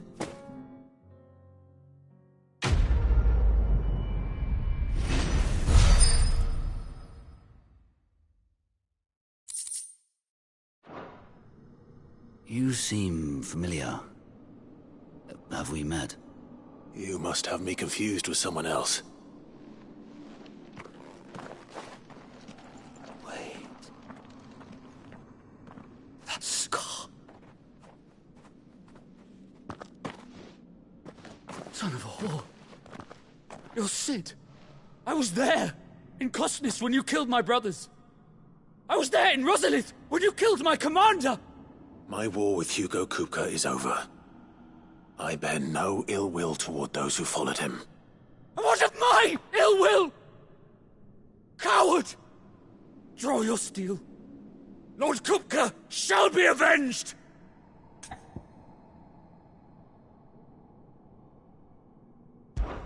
When your wounds have healed and your head has cooled, come and find me if you must. Though I hazard your life would be better spent in service of those who need it.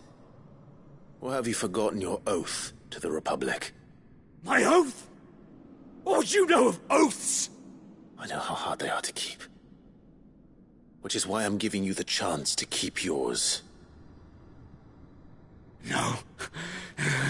I won't be deceived. Lord Kupka told us of your crimes. You are an outlaw. A murderer, not some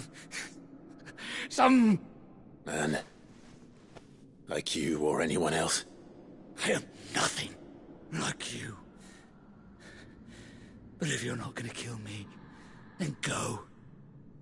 Leave! Just know that I will find you, Cid. Someday.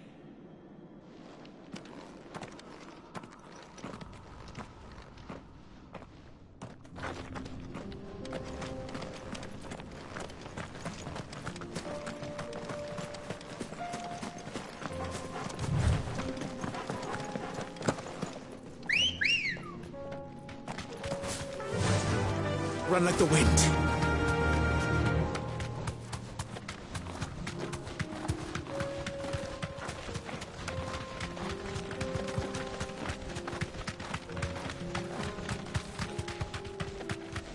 Careful.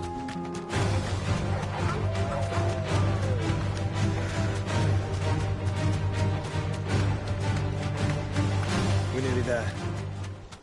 Have you been to Tabor before? There are a few places I haven't.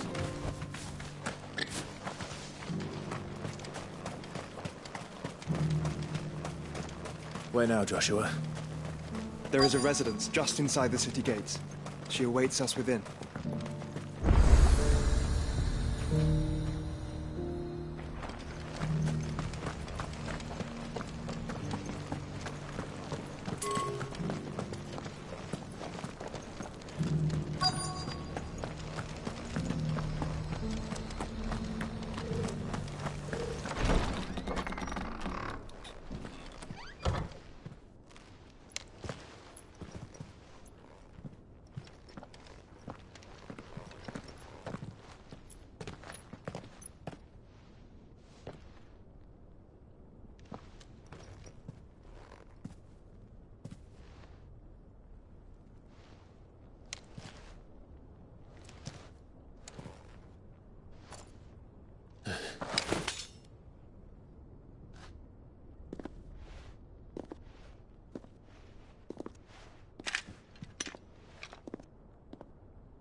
My Lord Marquis, it is an honor. I am Yote, Knight of the Undying, charged with the protection of His Grace Joshua Rosfield, Keeper of the Flame of the Phoenix. Of course. It all makes sense now. Would you care to elaborate? The Undying are loyal servants to the ducal throne. Or more specifically, to its heir. They have served our family for generations, albeit from the shadows. Since their inception, they have been tasked with the preservation and enactment of the rites of ancestral communion. After the events at Phoenix Gate, it was the Undying who delivered me to safety. And since the day I left Rosaria, Yote has been my constant companion and protector. Without her sword, I would not have survived my journey across the realm. Rise, Lady Yote.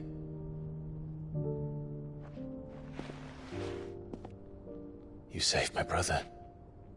I owe you a debt I can never repay. I but did my duty. Come now. Tell us what you've discovered. Your Grace. It is as you feared. The vessel we spied off the coast of the Crystalline Dominion on the night of her fall. It was the Einherjar. Beyond any doubt. The Black Galleon. Joshua, the Einherjar is the Royalists' flagship. What business would they have in the Dominion? Upon learning of Waloed's involvement in recent events at Drake's Fang, I sensed the malign influence of Ultima, and bid Yotei and the Undying look into the matter. We have reason to believe that the Black Galleon weighed anchor shortly after the fighting began, and set a course due south. For Canva. Then it is Waloeda Knights who besiege the cities. What is left of them? Yes. And the Black Galleon sails at but one man's behest. Barnabas Tharm.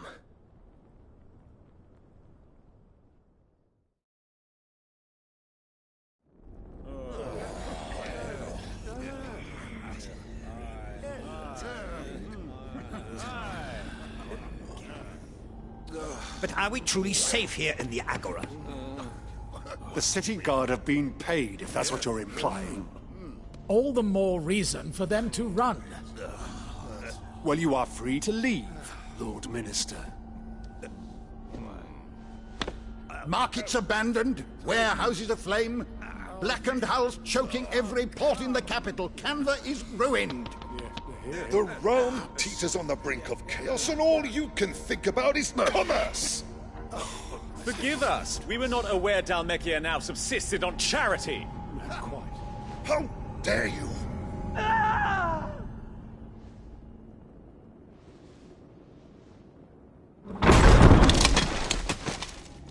Distinguished members of the Council, you must forgive His Majesty this intrusion. What is the meaning of this? A trifle crowded, but I fear it will have to serve, my liege. Very well. My colleagues, do you not see? The king! He has come to save us from the Akashic!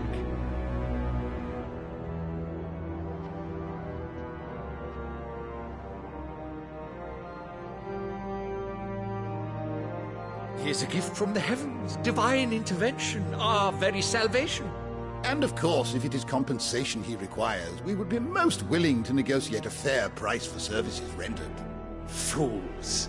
Your ignorance unbecomes you. Your Majesty, correct me if I'm wrong, but I would swear that the fiends washing the cobbles of Canva with the blood of her citizens wear the colors of Waloed. Ha! So you do not deny it. Guards, fetter them, and see our guests to the dungeons!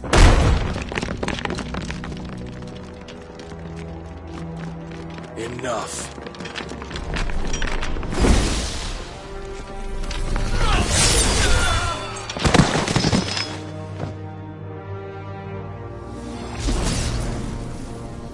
Pathetic creatures.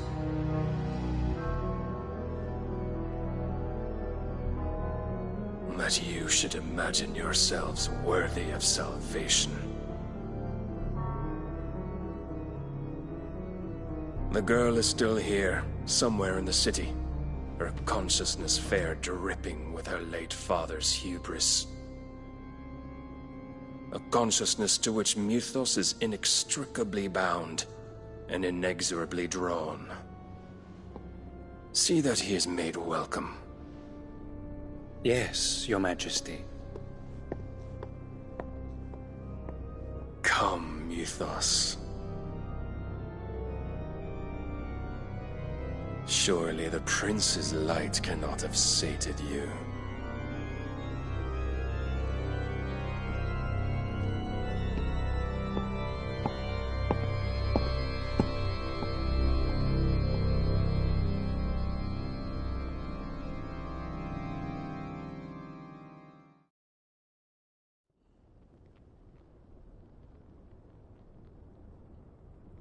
So then, how long has Waloed been under Ultima's control? How long indeed? Based on what we know of Barnabas's actions, I would guess some few years, mayhap more. But to what end? What does Ultima want? The tapestry. Show them.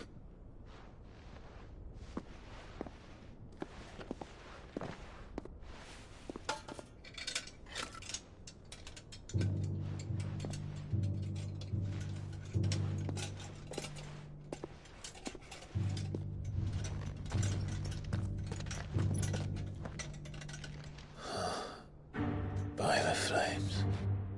Phoenix Gate, Drake's Breath, and now here. But what is it? It is old, ancient, even.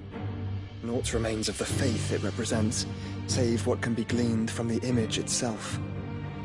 None could tell me what the one in the apothecary meant, even the Undying. But I believe it may be the key to discerning Ultima's purpose. That figure in the center, the one beneath whom the icons congregate, that I believe to be Ultima. He is a god, or at least godlike. His very existence beyond our ken. The icons, and by extension their dominants, are meant to be his subjects, and while some, like Barnabas, have accepted this role, others have rejected it. Like you, Clive, which is rather inconvenient, as it appears he needs you most of all. And gods don't like to be disobeyed. No, I don't suppose they do. Clive, may I tell Yote of the lake? By all means.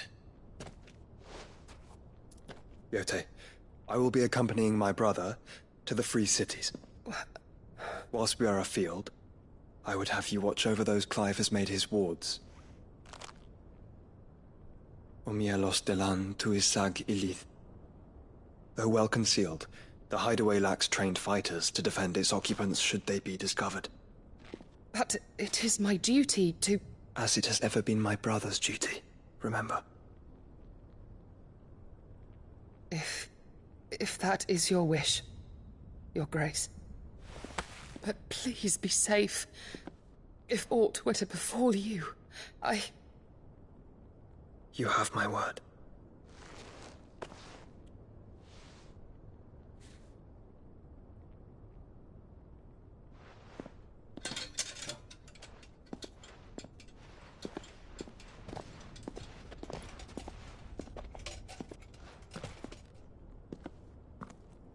Farewell, my lord, my lady. We are in your debt, Yote.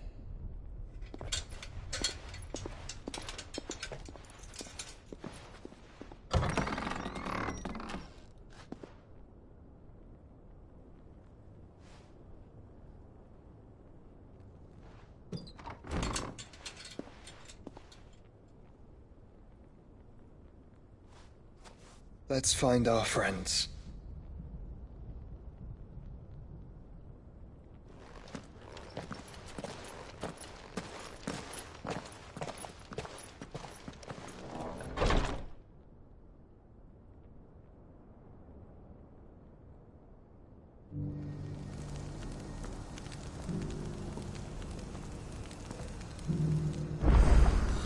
It's plain she cares for you very deeply. And I her, which is why I had to let her go.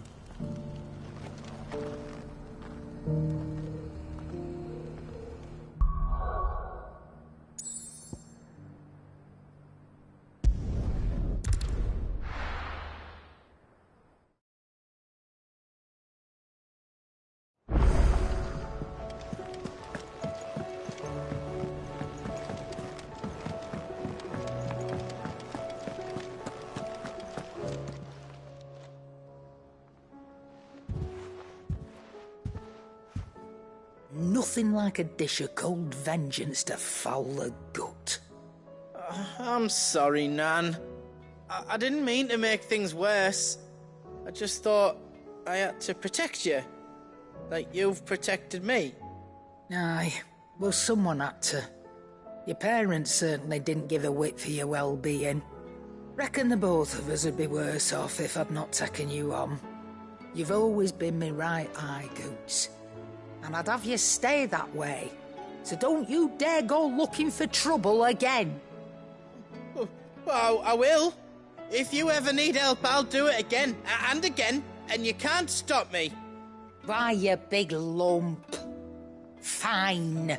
Play the hero if it makes you happy. Thanks, Nan. I won't let you down. There's nothing he wouldn't do for you. That's as maybe. But if he's ever to make his own way in life, he'll need to start looking out for himself as well. Till then, he'll need people to watch his back, just like you did in Dalimil. Don't think I didn't appreciate that. Of course. His family. Stop it. You make me one good eye, mister. I don't go thinking that'll do you any favours. A potion today'll cost you the same as it did yesterday.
My lord Marquis, is that you? It is you. Then you received my letter. I am Sebastian Rutherford, chief steward of your lord uncle's estate. Of course. We met once before. Yes, my lord. Thank you for coming. And what was so sensitive that you couldn't put it in writing? 1,000 apologies, my lord. I did not mean to offend. I merely... It's all right. Continue. I am here at Martha's Rest, at the behest of your lord uncle, tasked with learning what I am able of the realm's current state of affairs. And what I have learned is grim. The fall of the Mother Crystals has left Storm in a state of utter disarray. The subsequent darkening of the heavens has only made things worse. Akashic attacks, once unthinkable, are now commonplace. The gears of governance have ground to a halt, and without a steady hand on the tiller, the realm threatens to drift into utter chaos. Your lord uncle, however, believes there is a way to avoid this fate, and is determined to see it set in motion. That sounds like quite the undertaking. It is. Hence my having enlisted the aid of several colleagues serving the 7 high houses. Alas... Alas? I have lost contact with 2 of those colleagues already. They are both able-bodied and trained in the sword, yet in these dark times, even that may not prove sufficient to keep a man safe on the road. So you want me to find them? I'll need to know where they went. One I sent to investigate the Republic, the other the old Imperial capital of Oriflamme. That doesn't exactly narrow it down. I suppose I'll start in Dalimil and work my way east. Thank you, my lord. I shall pray for your success and safety.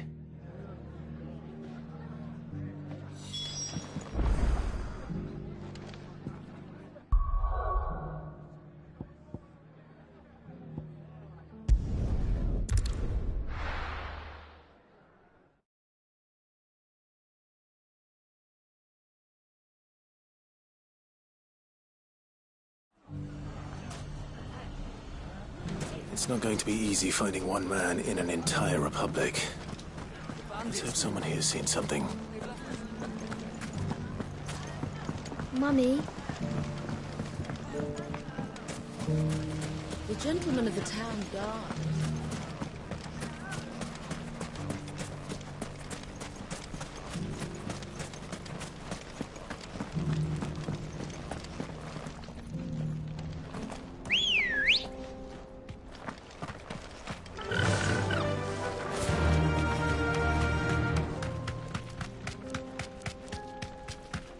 Someone's got himself in trouble.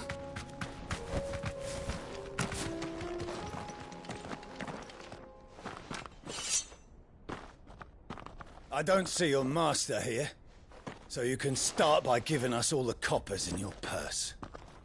I already told you, I have nothing. And maybe we'll take that pretty outfit and the steel you're wearing. Please! These men are trying to rob me! I'll deal with this. Thank you. You that one's master, then? If you'd kindly pay the coin he owes us, we can pretend you didn't draw your blade on Republican soldiers. Or you can go back to your garrison and I won't report you to your captain. Oh, you're more than welcome to. He hasn't had many visitors since we slit his throat.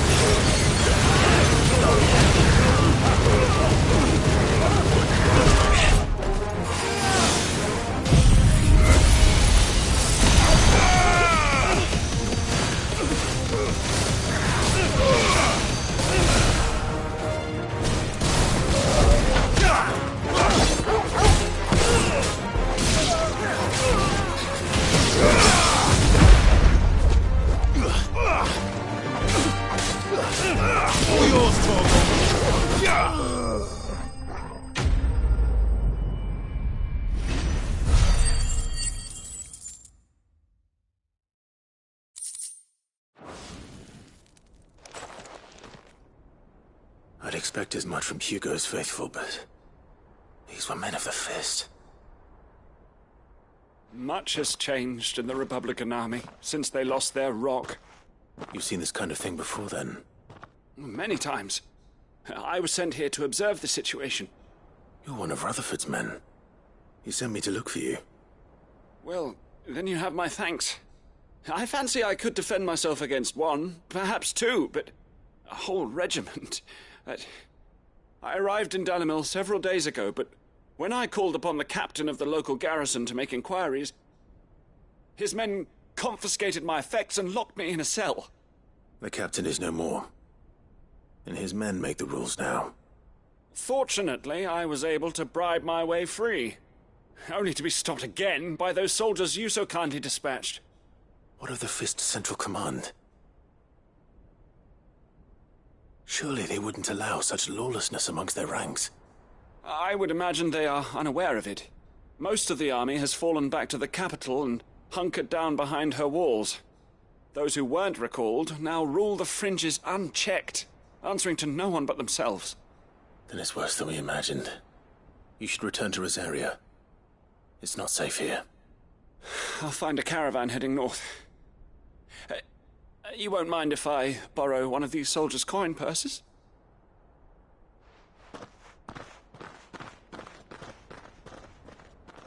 Not at all.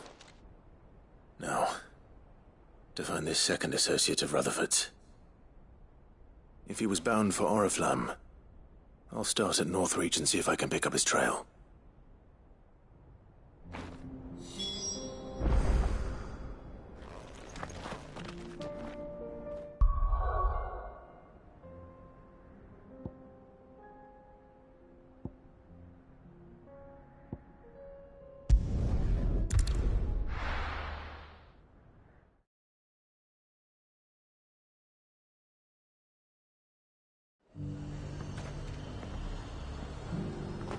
There's a lot of road between here and the capital.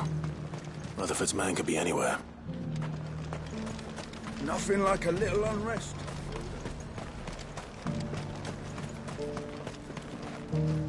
This is no time to ride.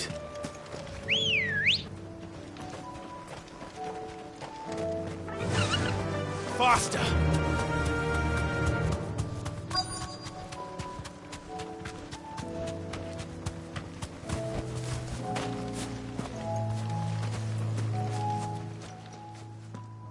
What happened here? If you're with the others, they've already relieved me of my belongings. I'm not. I'm looking for someone who was sent here by a man named Rutherford. And then you found him. I'm Alistair Rockford, attendant to the Lady Ariane of House Wellesley. Of the 7 high houses of Rosaria. It's been a long time since last I saw my great-aunt. Is she well? My Lord Marquis? Yes. Yes, she is. The Lady Dowager has granted me leave to assist your Uncle Stuart. I was on my way back from the old capital when I saw some villagers being robbed on the road here. Bandits? They looked more like field hands, but it didn't matter in the end. I did what I could to help the victims, but all it earned me was a pommel to the temple. Which way did they go? South, toward the gate. All right. I'll take care of them. Founder knows I've met enough of their kind. You head back to Northreach, visit the Vale, tell them I sent you. Thank you. I shall. Founder be your shield.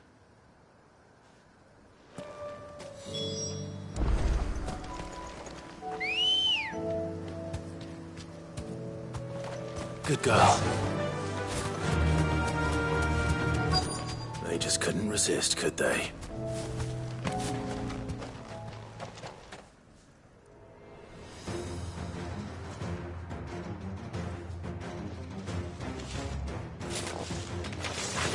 This one's ours, pretty boy.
Enough!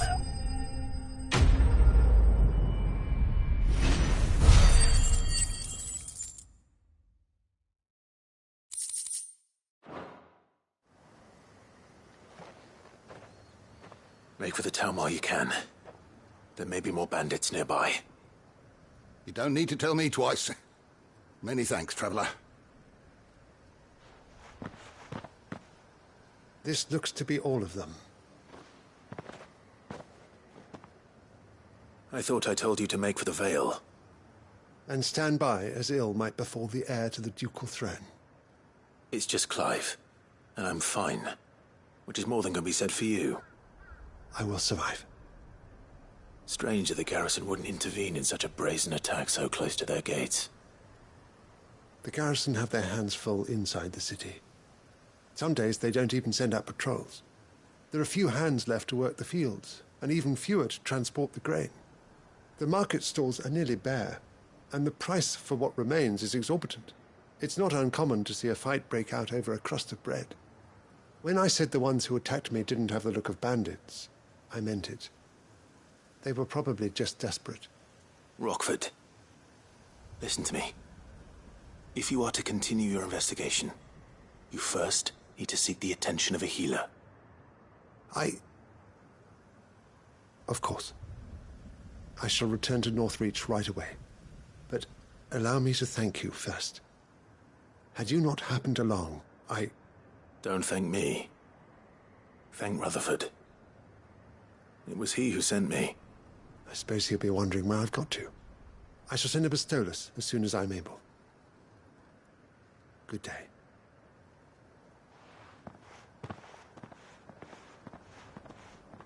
My uncle certainly has his work cut out for him. If it isn't already too late. I should go and tell Rutherford that his colleagues are still in one piece.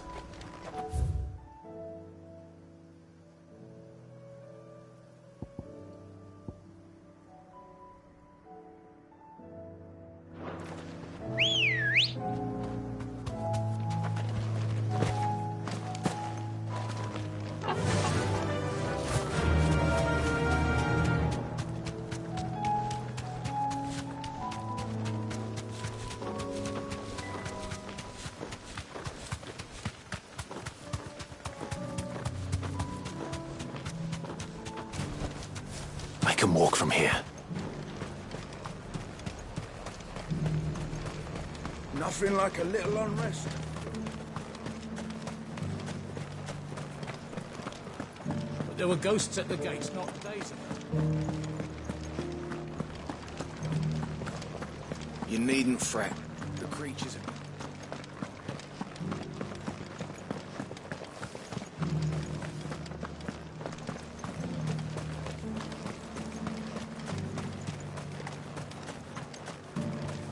You heard the herald.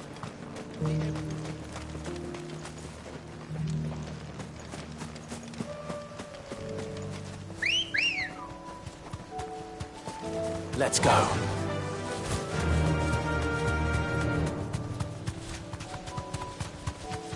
Hippocrates said I should be able to find what I'm looking for somewhere nearby. Bright blue dragons and bright yellow flowers. Should be easy enough to spot. Thanks, Gal.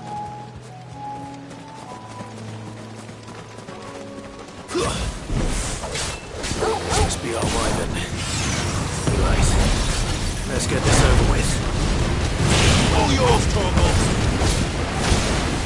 Over here! Now, Torgal!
You're finished!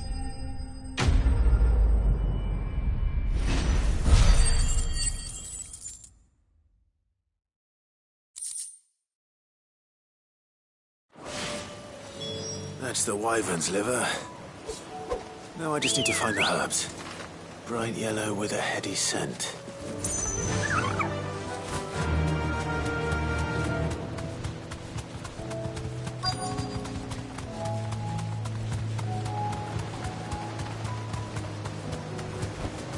You deserve a rest.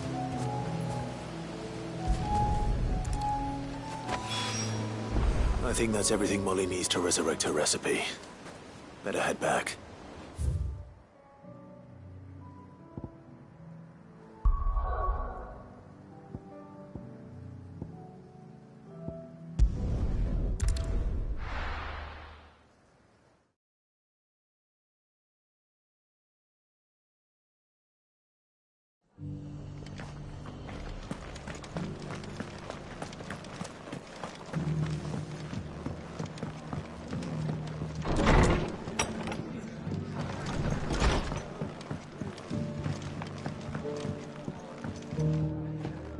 I see you're still here.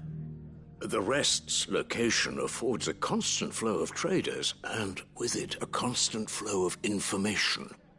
Speaking of which, I received word from both my associates. They have resumed their investigations, thanks to you. I only happened to be in the right place at the right time. They both seem to think the realm's prospects rather grim. I am afraid that grim would be putting it lightly. Storm is in crisis, and if we are to free her, we must work quickly. And we must work together. Such is your Lord Uncle's wish. As it is mine.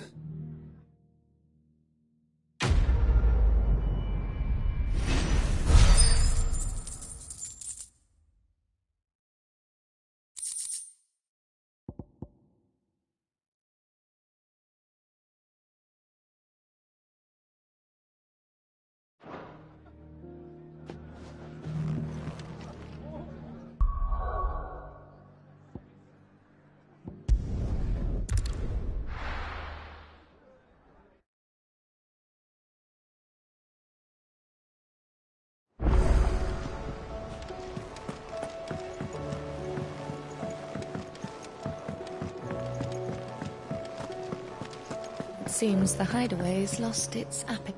So, did you have that word with Tomes then? I did, and he was as helpful as ever. He told me exactly where to look, in fact.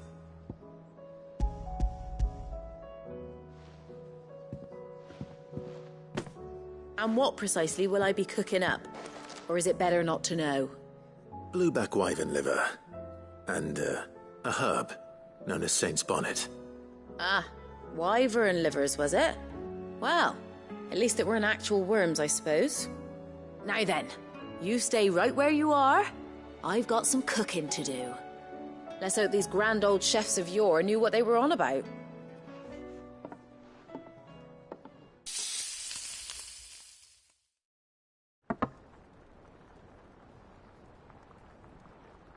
And here we have it.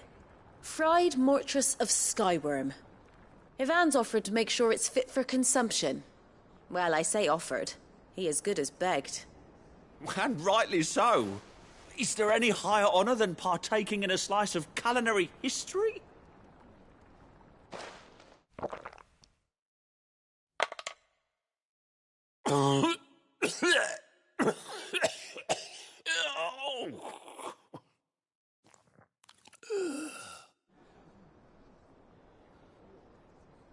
So, not fit for consumption then? What witchery is this? The crackle of the crust gives way to an almost violent richness. Yet, it is the piquant kiss of the Saint's Bonnet that tames this savage dish. It is a tour de force. A force of nature, even. A maelstrom of flavour and sensation. A graceful beast emerging from centuries of slumber. I think he likes it. Well, I can't quite tell with all that nonsense he's talking. But I reckon you might be right. It was decent then, I take it. Decent? It's remarkable. And I defy any man to say a word to the contrary. Sid, might I suggest that you command a party of your finest men and women to procure a dozen blueback wyverns forthwith? I'll give it some thought.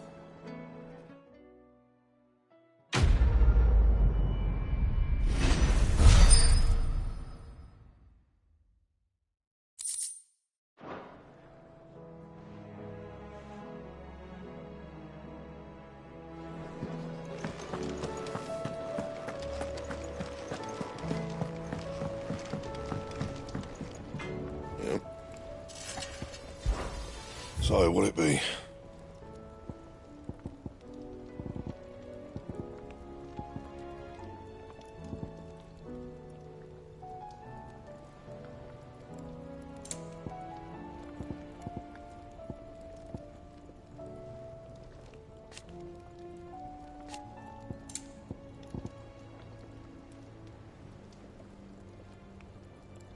And? Did you see the pair that got...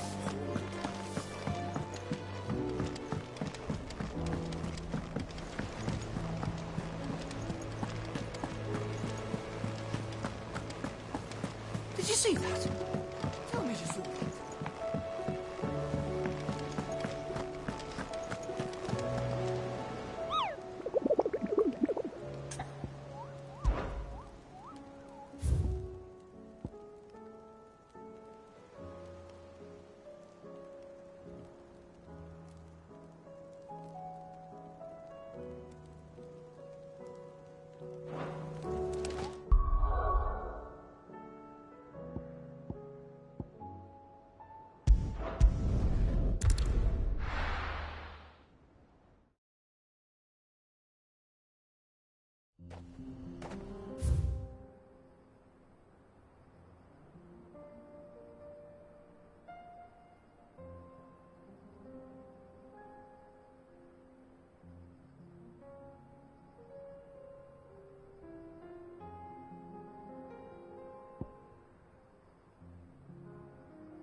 Come on.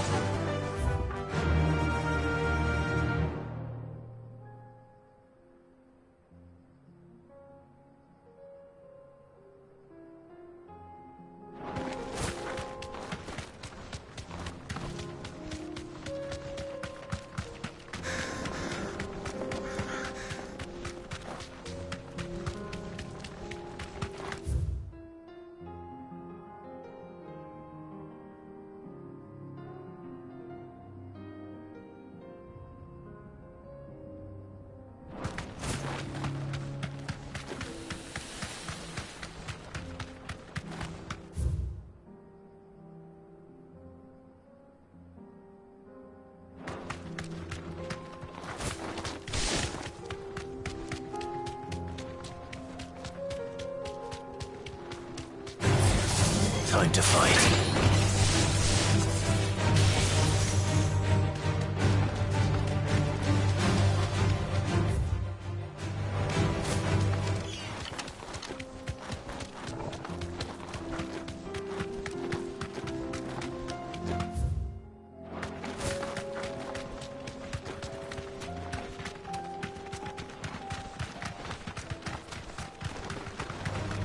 All right.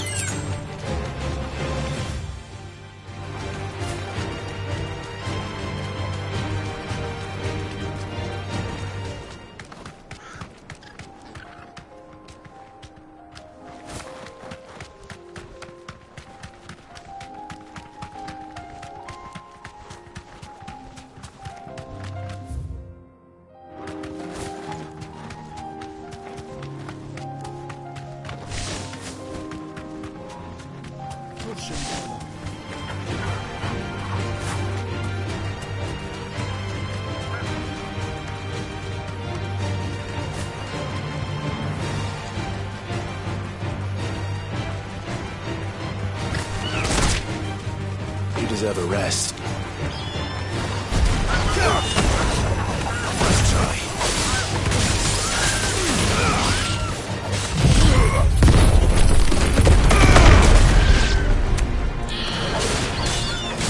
It's over, slow.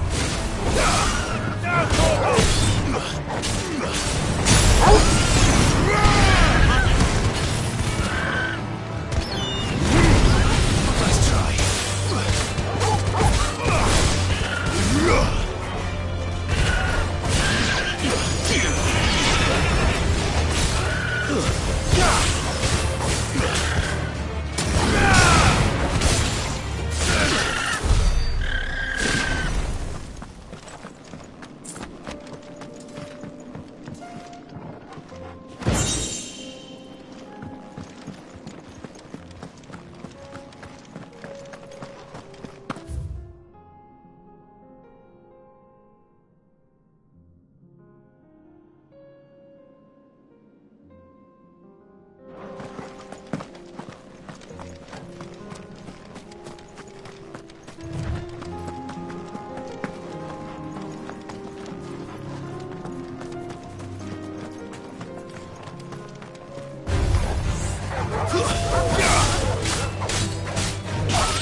All yours,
Come on.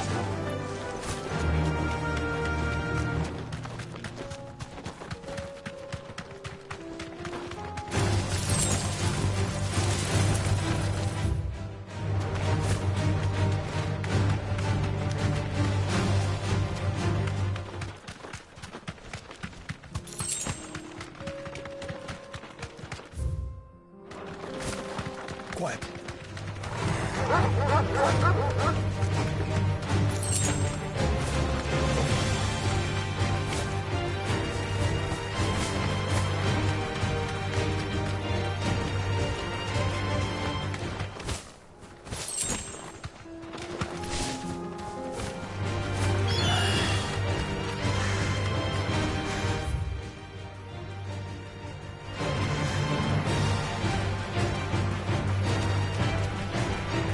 Straight home now. All yours,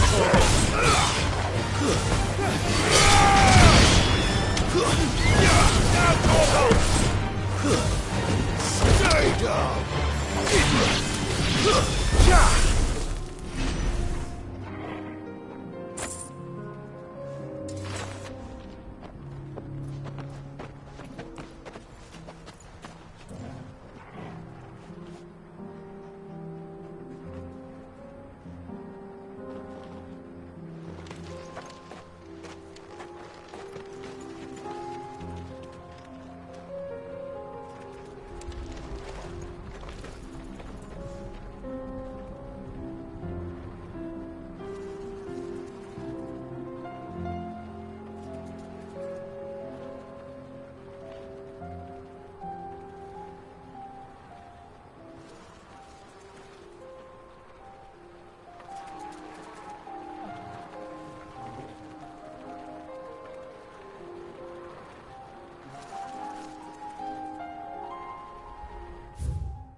Ready, girl?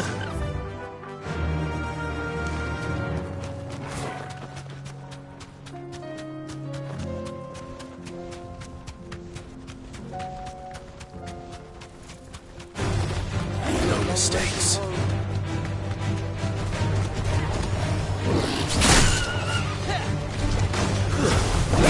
All yours, Torgal!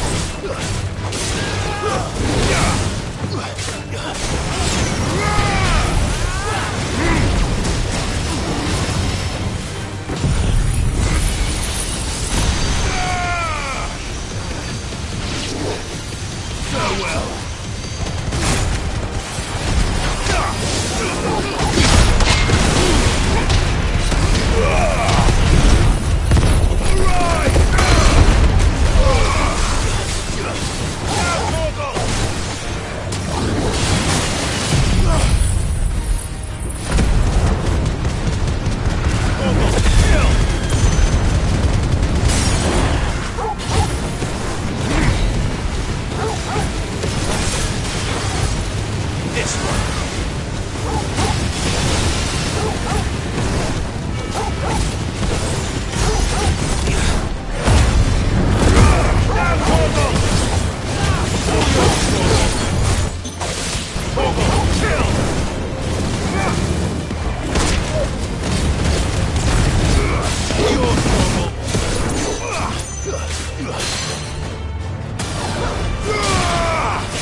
Come on. Fly, Ambrosia.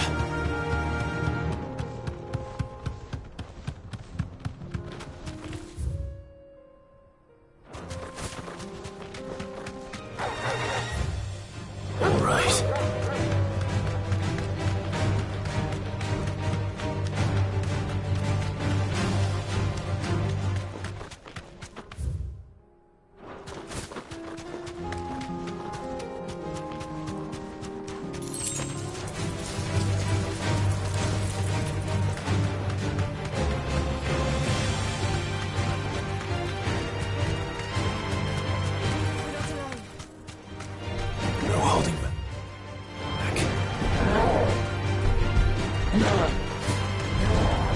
You deserve a rest.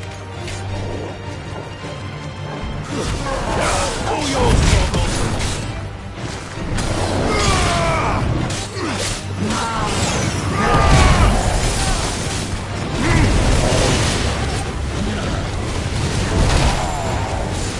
Go, Torgal! Now, Torgal! Titan! Torgal, kill!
You deserve a rest.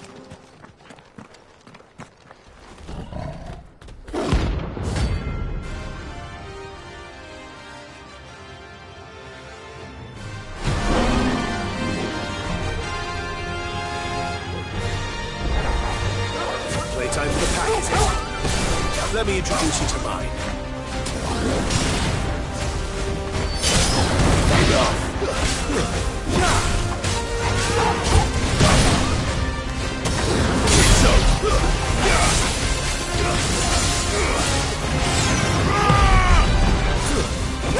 All yours, Torba!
And then there was one.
That wasn't too bad, was it, Torgal?